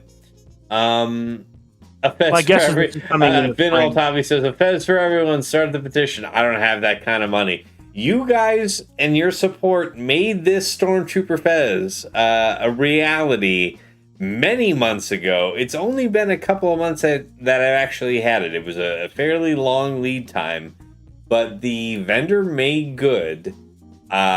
Beautiful end product, that Stormtrooper Fez, and got a couple other pins and stuff because, you know, the vendor acknowledged it took a little longer, threw in a couple extra freebies. Really appreciate them. It was awesome. Thank you guys for your support that made that hat possible. I'm usually wearing that. A lot of the streams tonight I went with the purple top hat. I mean, it is what it is. But, Gavon says the AFL Grand Final starts in 10 minutes. Later all. Fair enough. Link says the amount of people working at CG is 33. Yeah, it's a small team. Yeah, the number of people working on this game total is like 50. Jesus. It might actually be lower. The numbers, it's literally a limited amount of people. It's what you would think you would see for game. It's a pretty mature game. Yeah. Where it's at in its life cycle has a very limited number of people doing it, but those that are doing it, to me, I don't know how you're gonna say it. I think others I've seen where the games were like this are phoning it in. What they keep trying to do does not feel like phoned in data. Fair. Wolfman says, to me, TG put out something unrealistic, but by letting the player base set the number, it will be more acceptable. I think that's okay. I think, humanity has long since proven the proclivity for, if I offer you what is the wrong answer up front, you're going to lead me through direct feedback to the right answer. A lot more closely than if I tried to work it out any other way. Just putting out there the wrong answer does most of the work for you. Fair enough. All right, let's see here. A couple other comments from the chat. Yeah, Dagger, I see you out here saying, I think a lot of the good stuff CG does gets completely ignored. I think that's just community bias. I think a lot of folks on my Discord, on several of the GAC Discords, maybe not Reddit, would appreciate that point of view, that there are a lot of good things that get overlooked because the latest thing that incentivizes any amount of spend is some type of objective evil. Yeah, I'm currently mashing the scroll button through my data crunch. I used to have to exit and go into the next one. Yeah. Quality of life features and stuff where, nobody got paid for that. I have a fleet tab now with loadouts. Like, I don't know. I think it's wild that CG is doing this thing where they said, all right, we're doing this thing and we want your input. And the first thought for most people that I've seen, and I'm glad that we're doing this because it, we're trying to be constructive here for the most part. Yes, we are. The majority of people just wanted to complain. Yeah, a lot of people just wanted to complain. And them announcing it, it's like, no, we weren't asking if we should do this. We're telling you it's coming. Yeah, right? well, look.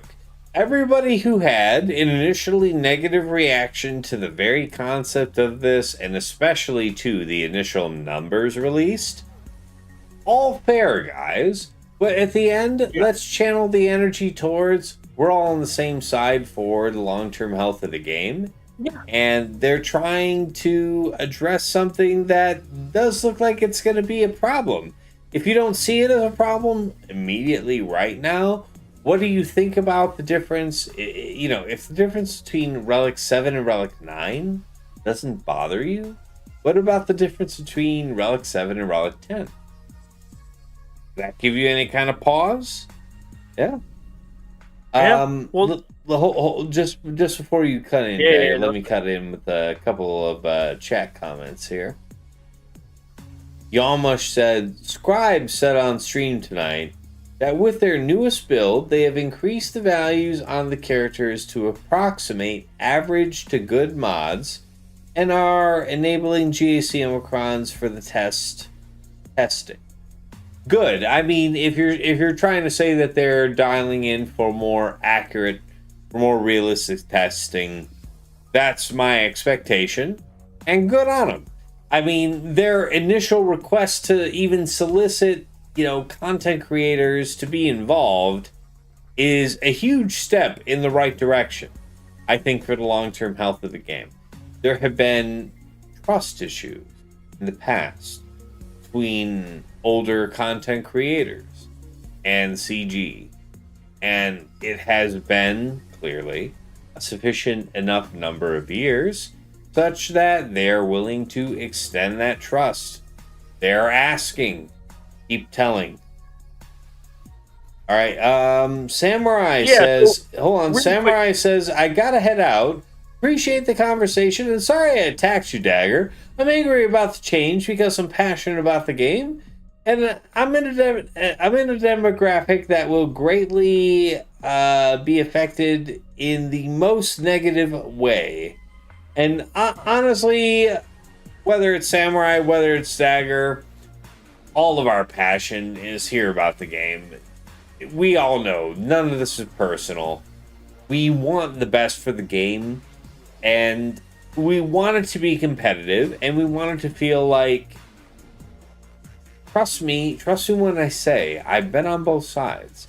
I've been on at the top end of the game, and I've been now at the top end of the game, and I can say that I can appreciate the idea of being competitive, but it should be within bounds, and I appreciate CG wanting to more rigorously define those bounds. I agree. These numbers in the early days that they're putting out, suspect. Let's keep that conversation flowing. And Dagger, I know I keep choking you off. Let me get one more thing out from Miasmal. He said, some of the best brain power in this game comes from smaller accounts punching up. Completely agree, man. Creating counters that larger accounts use. Yes, I am such a guy. Making this game so much harder for them will alienate them and take a lot of the creativity out of this game. If they don't create a way for people to bridge such a gap, they will definitely make things stale. I agree. If the end effect of this is we want to honor the investment in higher relics and higher resources such that people at, and this is me personally saying this, people at below Relic 7 are boxed out, that's okay with us. I would accept that. If you're Relic 7 or better, and this change boxes you out from fighting Relic 9s on average, that's wrong. But I feel like if you're currently beating Relic 9s with Relic 5s, you should in the long run, not immediately, but in the long run, be made to invest up to Relic 7 to reliably beat Relic 9, and I don't think that's too much to ask. I really don't. Dagger, you've been so patient. There are other comments I want to read, but you deserve your say. Get in where you fit in. I was just gonna say, like, we didn't like the idea of Datacrons when they were first presented, and then we got them, and they weren't great. And then CG, within like 3 months, did exactly what we asked them to do. Make them 4 months instead of 3, 2 sets at a time, give us 2 conquests to farm each one. It took, like, yeah, there's going to be some growing pains with this. It's going to come out, there's going to be some growing pains. But look at Datacrons. They listened to the player base every step of the way and basically kind of allowed the player base to tell CG what they wanted out of this progression system. And I expect something relatively similar from this. So even if it comes out broken as all hell, I expect them to listen to us for the most part about where we want it to land. And just to kind of touch on something Vince said, this is the, like, I understand that people read out the quotes so I don't have to, because that's what I would do. Okay. But Vince said, but back to the point of transparency / communication, can you remember the good old days when we regularly got a road ahead with actual information about what's happening in the next 4 to 6 months? We get better communication than we did then. Meathead is more active than Carrie ever was in the Discord servers. 100% agree. And we get an update every 2 to 3 months where they not only tell us what's happening, they outline the entire fucking month for us. What's coming, tell us when it's coming, and what it's leading up to. Yep. This is the very, very, very best we've ever had communication-wise from them, ever. Yes. Yeah. And I love, to be honest, love all the old people, but yes, hold on real quick, Tass. They have specified and solidified the responses out to be detail-oriented, so you do not feel FOMO'd. You can make a decision months in advance of what's coming out. We knew a Galactic Legend and all the steps are coming out months and the entire time frame of what we were going to see. We have never had that. It was always a surprise factor in us making theories and then getting what we were hearing from the back end. Now they just directly tell you, expect this timeline, this time frame, this is what's going to come out. So to Dagger's point on that, they have transgressed to a point where it's the FOMO that you know is the FOMO. You get to make an actual decision and looking at it like, I don't like this stuff. You could hate pirates. Yes, they're going to be overtuned, but you knew the entire landscape for months of what was coming and can make an informed decision. And as we've moved to this progression, look at the raid. It's cool with whatever they did. Nobody hated it. I'm not talking about that. It wasn't even needed. People were hitting the numbers of the metrics. So even to the point of everything else, we have progressed to a point where, yes, if you have it, it's nice to have. But people were doing day one 18 millions already. Yeah, I just wanted to get that out because Dagger's right. Yeah. And on top of that, Meathead is not the best. He doesn't have the whimsy that Doja Fett did. He doesn't have the humor and personality that Carrie did. So to that point, maybe it doesn't feel like we're being communicated with as much because he's not going on Reddit and telling us that finishers are called finishers because they look like fleshlights. Right? Like, that's the kind of shit CG Carrie did. Like, hey, by the way, shout out to Vin Altabi. I know you said a few weeks ago, maybe a couple months ago now, that you had quit but then come back to the game. Where are you these days, man? And then I saw your comment here. Another word to Dagger. Don't think that we don't care about the well-being of the game if we oppose the Relic Data thing. I wouldn't sit here in Germany at 6:30 a.m. chatting the whole night through if I didn't care about the game being well. Yeah, that is an extremely legitimate point, man. Yeah, and to be clear, I didn't say that you, and like I said there too, it wasn't that I don't think that you care about the game. It's just saying this is dumb and I don't like it isn't constructed. Right? That's mostly the point I'm not saying you said that. I'm saying that that's my point. And that's fair. And you know what? I've seen here in this chat here tonight between Twitch and YouTube, people having refined their point from, I'm just generally not feeling this, to, well, these are the specific things that I don't like about it, and we're moving in the right direction, guys. The more specific feedback we can offer to CG, the better they can tailor this thing. Yeah. And as Dagger has said, as I've already said, like, this thing is coming, and they have explicitly given us the opportunity to shape it.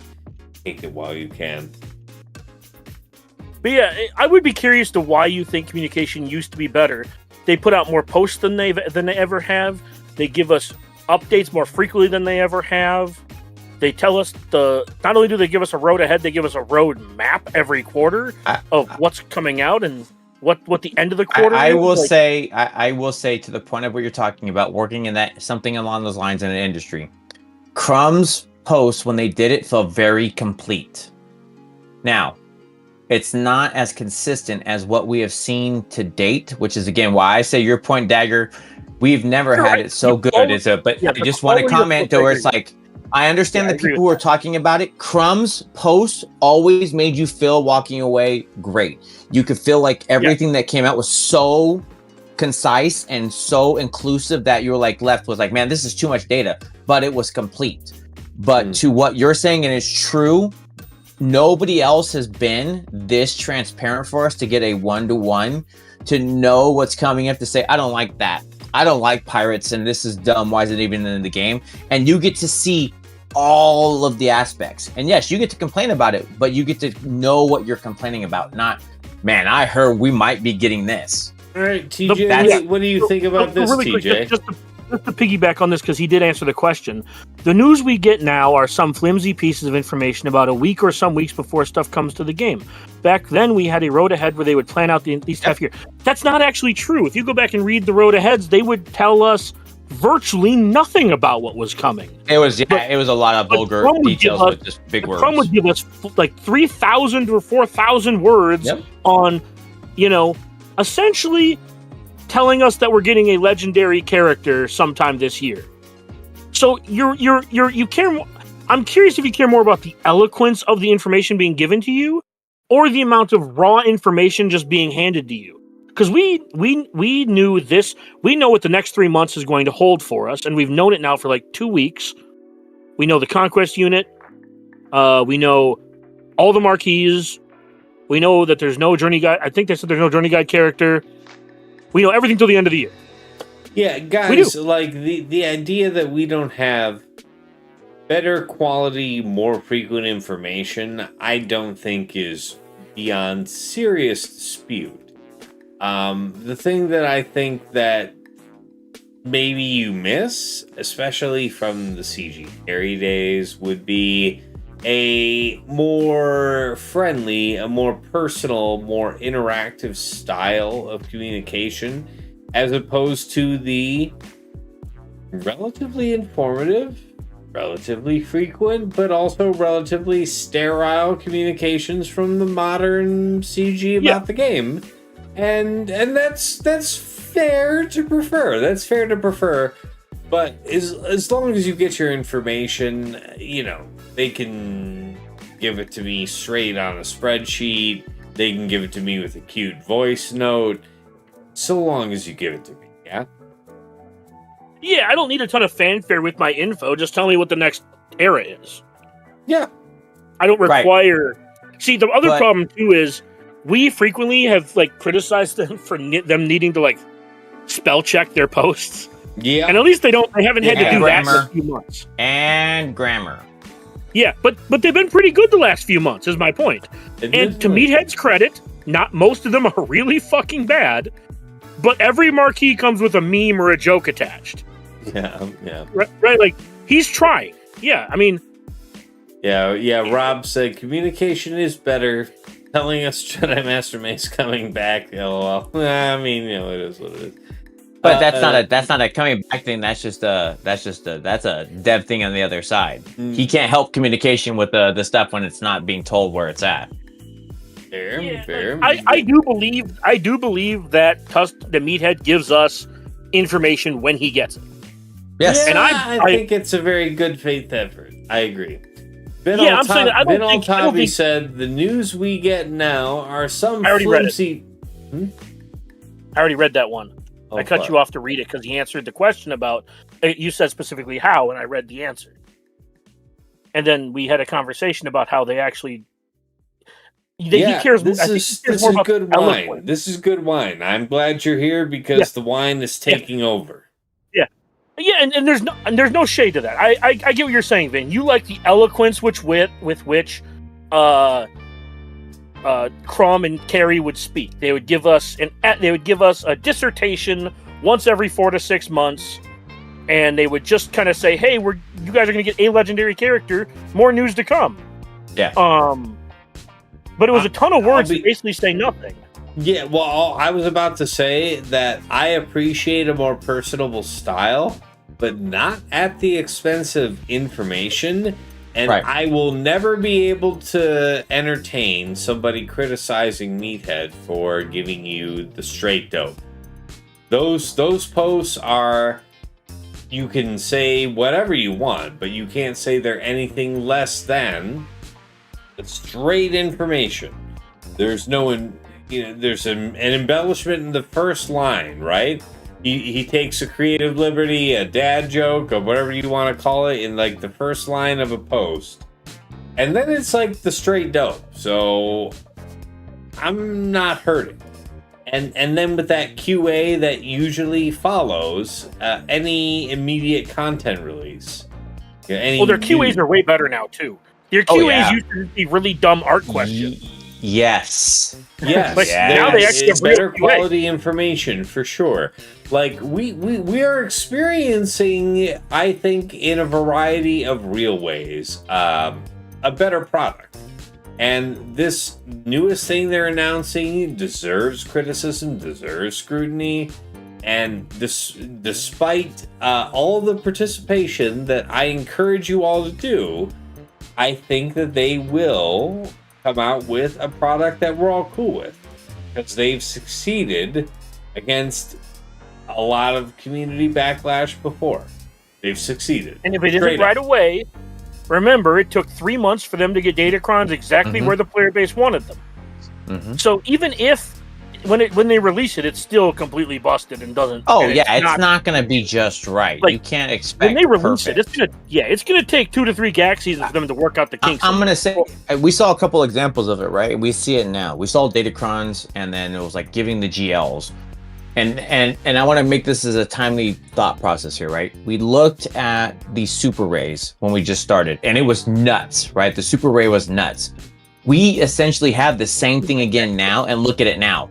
Look at where it's come from. They learned. The other one I want to bring up is way more oppressive than Ray. This is what I'm saying. Where we were at then, and look where we are now. They got us to a point where if we would have seen it before, it was silly. The dodge, everybody, again, 99% hated the dodge setup, and they never brought it back. Never even indicated something like this is coming like that. So they have learned with each iteration. Look at the focus Datacrons. No, that's not true. We got evasion like. No. Vasion was nowhere near. We have it built into a kit too. But again, what I'm trying to say. No, 100%. We had special. What's the special one? Deflection. We had deflection like a year ago. What are you talking about? But I'm saying it was not as oppressive or did not feel that way as it did. Sure. This is what I'm trying to get to. Okay, let me get to my point. Let me get to my point. You have said it, Dagger, and I think you're right. And I also think it's going to start messed up. I think everybody should walk in the door knowing, man, this sucks for now. Look at the focus Datacron. Just look at where we were. The Dre and the other setup with the Hoda felt oppressive. And then look at the very next set of the focus Datacron. They do learn. They have shown that they are willing to make a mistake and try to adjust from it.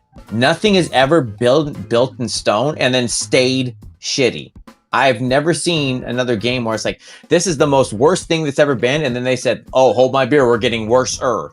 They've always tried to learn, progress, and make it better. And on all aspects of the game, there hasn't been one where I've ever seen one where it was worse and then to continue to go on a down pedestal.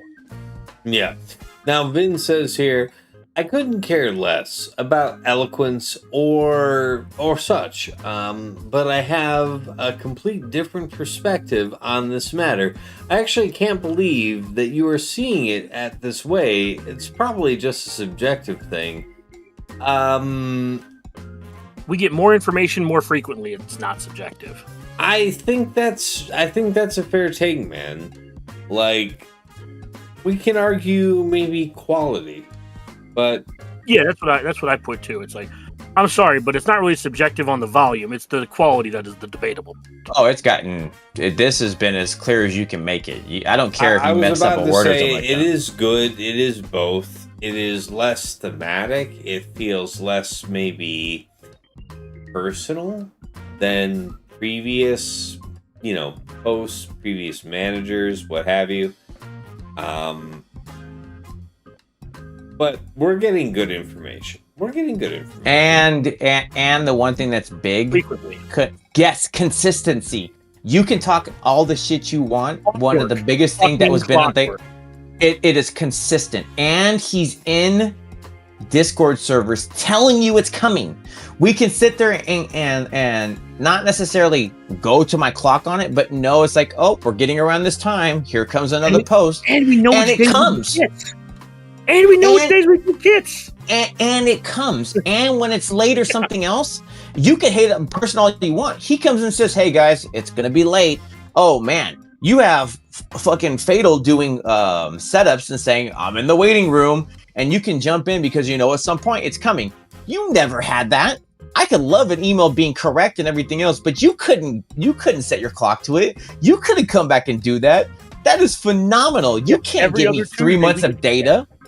Yeah, every other Tuesday we get a kit. Like, dude, and you know it's coming. And it's like, well, it's got to be before this because of Wednesday. Like this has got to be one of the best pieces of the thing because it's like, I don't like this era. An entire 3 month span and can make a decision saying, fuck pirates. Cool. They're going to listen to your pocketbook. If it doesn't do that well, they're not going to go and try to do pirates again. They're listening to everything you're doing. You literally are making the determination. Also, my favorite part about Hondo is how a lot of us were dubious that he was a GL. We're just like, okay. And then you get to the event and you realize that CG set it up to be a meme the whole time. I loved it. And it makes sense it was great for the raid. Because it's Hondo telling you the story from his point of view. And you're like, oh, so it is a joke. I mean, he is a GL. But also, Miasmal said the outreach to the content creators is a great step.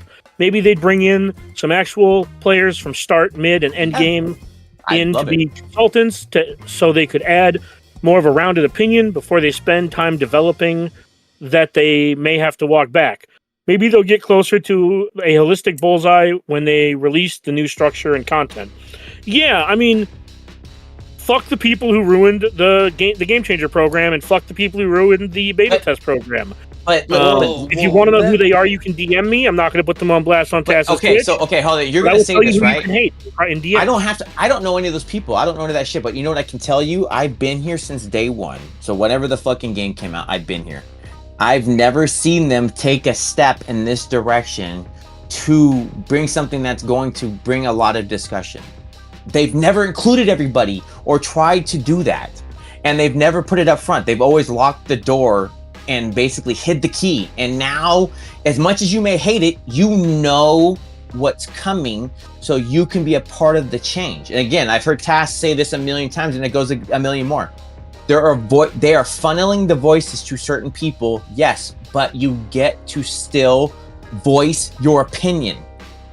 You get to have one and be pissed now and say these things are stupid. We get to have hours and hours long discussions about why you think it's dumb, and also you can be mad but also bring effective data points to them and say, oh yeah, we looked at it, you guys were right, and they can make adjustments. It's not in your game yet. I mean, express it however you want, based on data, based on conceptually. This is just not the direction you want to see the game going.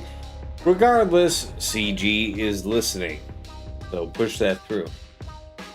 I can't say it enough. No, you're saying it. That's what I said. You keep repeating the point, which is great. And I keep bringing up like the scribes. Bring up the Xeris. Bring up your favorite one. Bring up all of them. Go watch everybody. Mm-hmm. Everybody's bringing different data points and saying, Egnards, I don't give a shit who you are, but go tell them and tell them why. So just in case the actual person misses it, maybe you give them something that no other content creator or dev or person has seen, and they make a change. Also, Darth Link points out that Relic 7 is kind of easy now. I keep saying this. I have 4 friends that started playing this game about 3 years ago now, a little over 3. And the only thing holding them back from R7ing the majority of their roster is signal data. Like, signal data is the bottleneck. Because they were showing me their accounts, and they're just like, I have, 400 of this, and I have this. Like, I could make 500 Electrum conductors and 400 Zinbiddles tomorrow. But that doesn't matter because I don't have the signal data. So I really do think that CG is in like a decent resource management spot, because the people who are 3-ish years in are already kind of like out of the relic crunch to a small degree. Not obviously it's always going to exist, but they have more of a signal data bottleneck than a relic bottleneck. I think that's probably a good way to be. Yeah.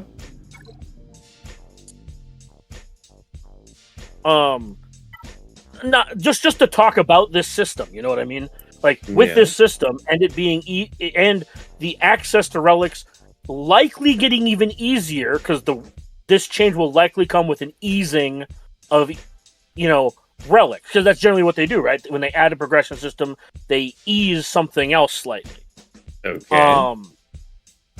So I hope this comes along with Smuggler's Run 3, and that Smuggler's Run 3 is for signal data. All right. Mm-hmm. That's my hope. I think from just talking to the community and some of the more mid-game guilds too, just signal data is one of the biggest crunches because it's just so expensive. Yeah, I saw that Beam said here in the chat, I think everyone would be okay with this if it was 5 to 25% damage increase from opponents. Don't penalize the damage given, just receive. I agree with that. That's a more balanced take, and I'm okay with it. The punishing the slower relic player is the part I just don't like in general. Mm-hmm. The increasing the damage from your team makes sense. Damage reduction, that's why I said if you want to have damage reduction, make it role specific, where tanks get damage reduction per amplifier. But then you would scale it such that tanks get damage reduction per relic level and attackers get damage per relic level to offset that. Right? So we're looking at a different system than what we currently have. So if we're keeping it within the same system that they're trying to implement, I don't like the punish. Like I said, if you're going to give supports like 2 or 3% health or protection per relic level, you're going to reduce the damage coming to tanks, and you're going to increase the damage on attackers, I think that's much better. For me personally, I think that's better than what we're currently getting, but that doesn't fit the framework of what they're trying to do. Sure. But I don't like the punish. The punish is just to feel bad. Especially Agreed. if you're not going to touch health percent damage. You're going to add damage reduction, but not tinker with health percent damage? I don't know. To me, that just is weird.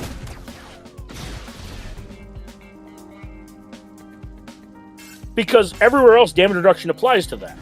So you're making... And you get what I'm saying. For consistency purposes, it bothers me. Yep. Not that Makes much. sense. Vin says, you all really play a different game. I have never experienced it like you describe it, but I've never been a content creator having the connections you guys have. I can just remember times where, and I'm sure you have more you're going to say, so I'll let you finish that before I respond. But yeah, man. All right. Yeah, I can remember times where Someone from CG hopped on a video chat from time to time and spoke to anyone in that joined in. That was before my time. Yeah, I don't know what to say to that. That's what I said. They care more about the quality than the quantity. Just because Carrie would hop on Discord voice chats to talk to people, doesn't mean that it's better. Doesn't mean it's better communication than what we currently have. And I'll give you you're talking about like Ask the Devs, where they would do Dev Corner and shit like that. But the variation to what you're talking, and again, I've been here since whatever that year that was created, like July or something, and I've watched it from the beginning to end. And the one thing you didn't have when you're saying that, Vin, is this level of consistency. You could get the people jumping in, but you would never get this much information this consistent. And I promise you, we can have a debate about that all day. Where, yes, they were fluffy and they walked in, and if they weren't doing it, like, I'll give you one, they talked about Porkins. You want to bring up the point? The devs talked about that they were never going to bring Porkins because he would not be a popular character or the design. But we had a meme out there showing Porkins being built in the game. Who cares? Who cares about that stuff when you know what is happening and where it's going? And he may not jump into. Actually, he does jump into different chats because I've watched him. I've been on different streams, and you'll see him there, and he'll pop up. Meathead does pop up there, but also he's in Swiggle events all the time, because there'd be points where Tass told me, well, Meathead just posted about an update that's coming for this very topic. Well, Tass, where do you see that? Well, he posted already about this earlier today. So it's like, you can't say that because he's all over the place and being consistent. But you forget, TJ, that he's a drier person, right? We all remember, like, CG Carey was, dude. Remember, CG Carey was in the community less than the Meathead was. Dude, Carey helped me with my shard. Remember, you would see the Carey screenshots everywhere because she would say funny and memorable things. Like, absolutely, I still have on my phone from Reddit when she said, when somebody said, why are they called finishers? And someone says it looks like a ... and Carey responded with like fleshlights. Yeah, they're finishers.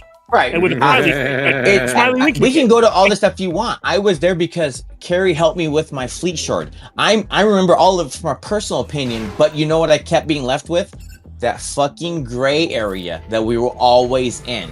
Because you would data dump all of this and you would literally spew all of this information. It would be too much to absorb.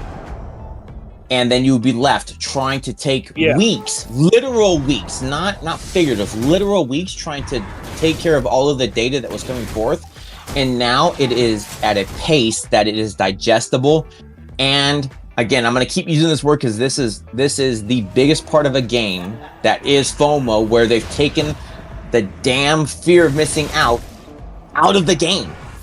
You can make informed decisions because it's so consistent. That matters. And just keep in mind, this is just you prefer somebody hopping on voice chats and being funny and personable. Yeah. And that's fine. Yeah. That's fine. You're allowed to prefer someone's communication style to another person's communication style. What isn't really up for debate is, like clockwork, every other Tuesday we get a kit. Like clockwork, every 4 weeks or every 12 weeks, here is your era and everything you're going to unlock. Right? Like, it's ridiculous just how good and consistent the communication is. It may not be the full-throated communication you like or want. Like I said, Doja Fett had a whimsy about him, and that Doja was one of the best to do it, dude. Everybody loved Doja. He was one of the best to do it, and he brought definitely another layer. He didn't, like I said, he didn't have the whimsy of Doja or the humor and just raw personality of Carey. Agreed. So I 100% understand where people come from when they say they prefer those communication styles. But I just don't understand they don't communicate. They used to communicate more. It's like, well, they communicated different. What do you guys say about Miasmal's comment here? He says, Ikori had a great point that if you reduce the damage reduction, you're also increasing the battle time. You'll run into way more timeouts because you will never deal enough damage to defeat an enemy in time. Let me ask you this. I'm going to counter your point with a point. As what we're seeing is we're watching that factors or teams are expanding. So you're bringing me a point about damage reduction. So you could alternatively swap a character in who could potentially do that damage variance. We're not taking into account with your hypothetical what you could be doing with and or the modding and or the data crown at the time of the fight. That's where I think, and again, I want to call it out because watching the videos that they've only barely scratched the surface of all of the pieces of the game where they're just touching the base model. Like it's like dealing with Arena. You're looking at a character vanilla as a 1-to-1 and then watching them do their things. They're not taking other aspects of game modes and or what's happening during those situations as well. Yeah, I mean, I will say this. That's exactly one of the that is one of the reasons why I don't like the damage reduction aspect. Because it does feel like you're being punished. And I don't like that. I don't like people feeling like they're punished. I like people feeling like they're rewarded. I would also say and I think the reward for relicking up your characters should be there, but I don't think there should be a punish if you're under relicked. I also want to. Sorry.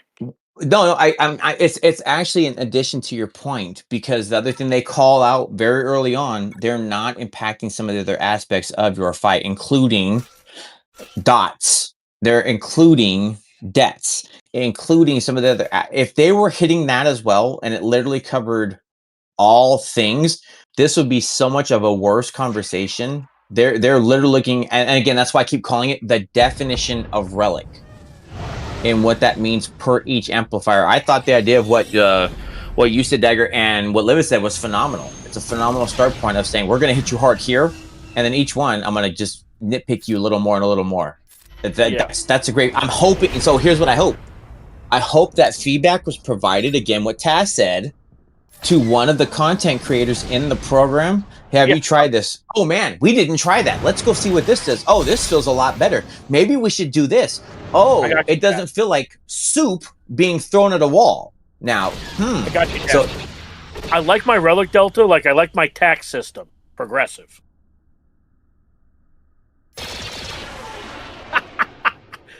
There, I did it. Sorry. Sorry, TJ. But yeah, no, I agree. I agree with everything you're saying. No, but that's what I think. These are good points of coming from the point of everybody's pissed off, but like this is good shit. And I just, like I said, I hope somebody's taking notes. I hope this is all transcribed so it can go over to the Xeraths, any of the content creators, and says, "Oh man," and then it goes back to the dev team for them to plug that in and let's see what the system looks like. Yeah, like I said, I already typed up everything.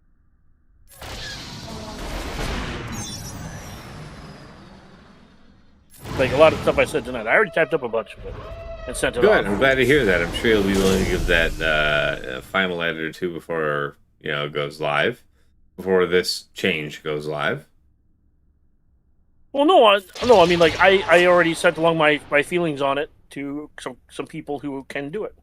All right. Here we go. Fair enough. Kyle says, "So is this their way of separating the players?" No, not really. It's just they're trying to find a way to shoehorn in a progression system without developing something new. I guess that is one way to view it. It is not unfair to see it as a way of separating the very highest end from the not very highest end. And then Vin says, "Better informed 4 to 5 years ago than today." That's just objectively false. I'm sorry. Really? What you call dumb of information, I call actual information. And I can plan my moves around. They literally tell you 3 months in advance what you're going to have. So like, I don't know what you're looking for.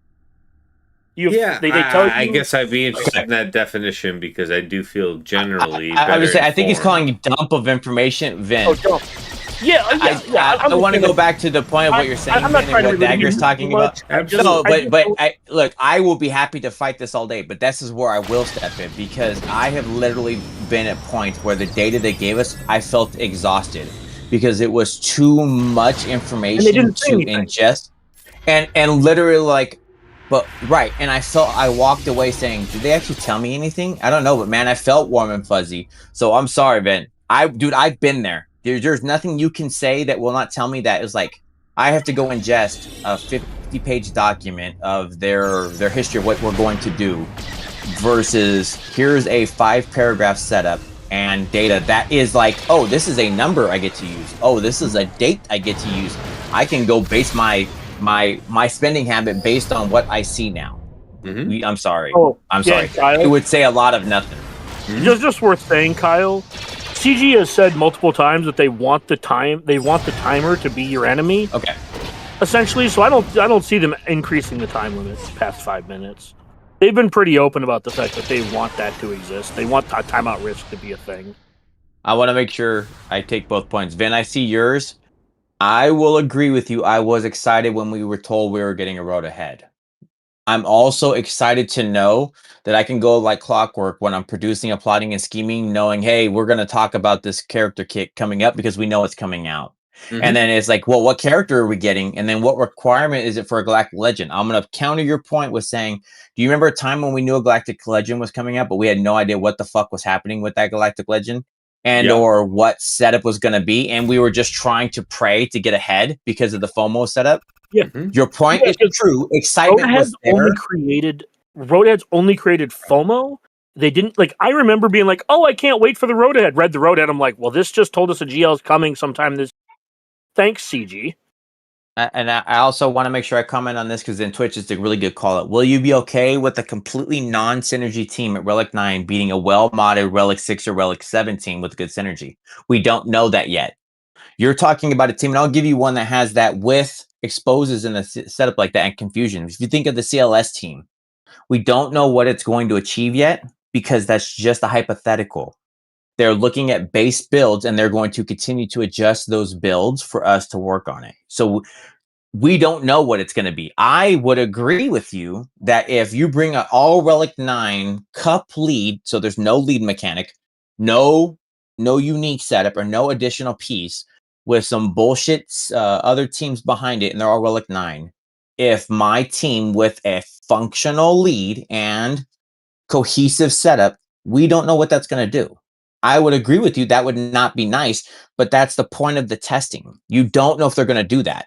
You're giving a hypothetical without there's any driven data, and they're already commenting that they're making adjustments to make sure that that's being accounted for.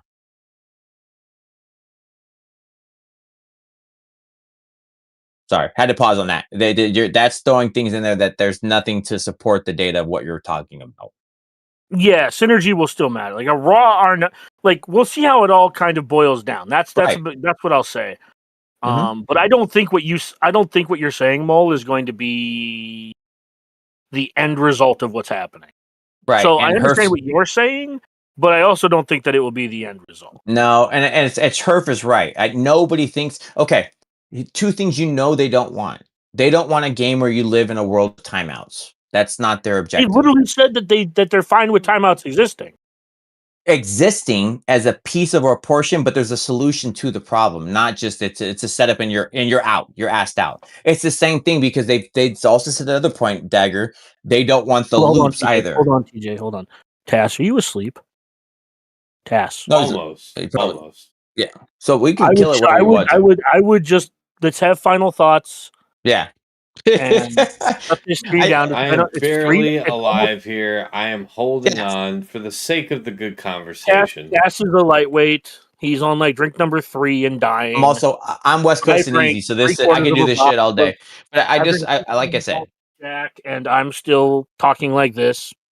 I don't think I agree with Herf. I do not see them wanting just you to time out to be a real thing.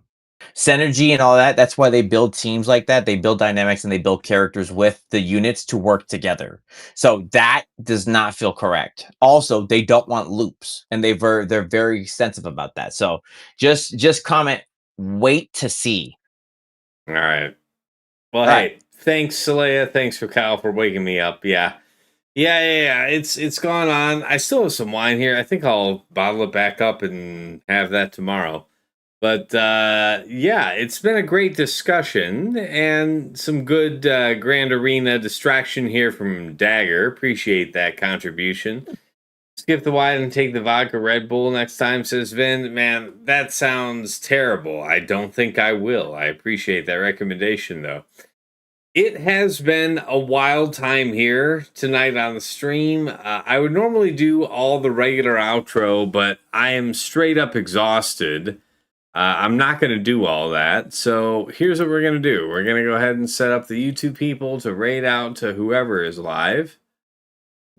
No, Tess, you just got to hit him with the bar close. You don't have to go home, but you can't stay here. Raid out. No, there you go. Yeah. We gotta get the fuck out. Yes. All right. Sending everybody on YouTube over to Zareth. Have a great night. Thank you for tuning in. All right, and over here on Twitch, we have finished out the prediction. We see Zareth live over there. We're gonna go ahead and start up the raid. Thank you all so much for being here. It has been a fun night, a good night, and a long night, and I am clearly on my way out, but it's been fun, and I hope you have some more positivity towards the future in terms of this Relic Delta change. It's not perfect as initially offered. It's probably not perfect as you're seeing it from the latest information. But I think we're going to get there, guys. Until next time. Also remember, we're all on the same side here. We all want the game to keep going. Indeed. Until next time, it's been real. It's been awesome. It's been real awesome. Take care.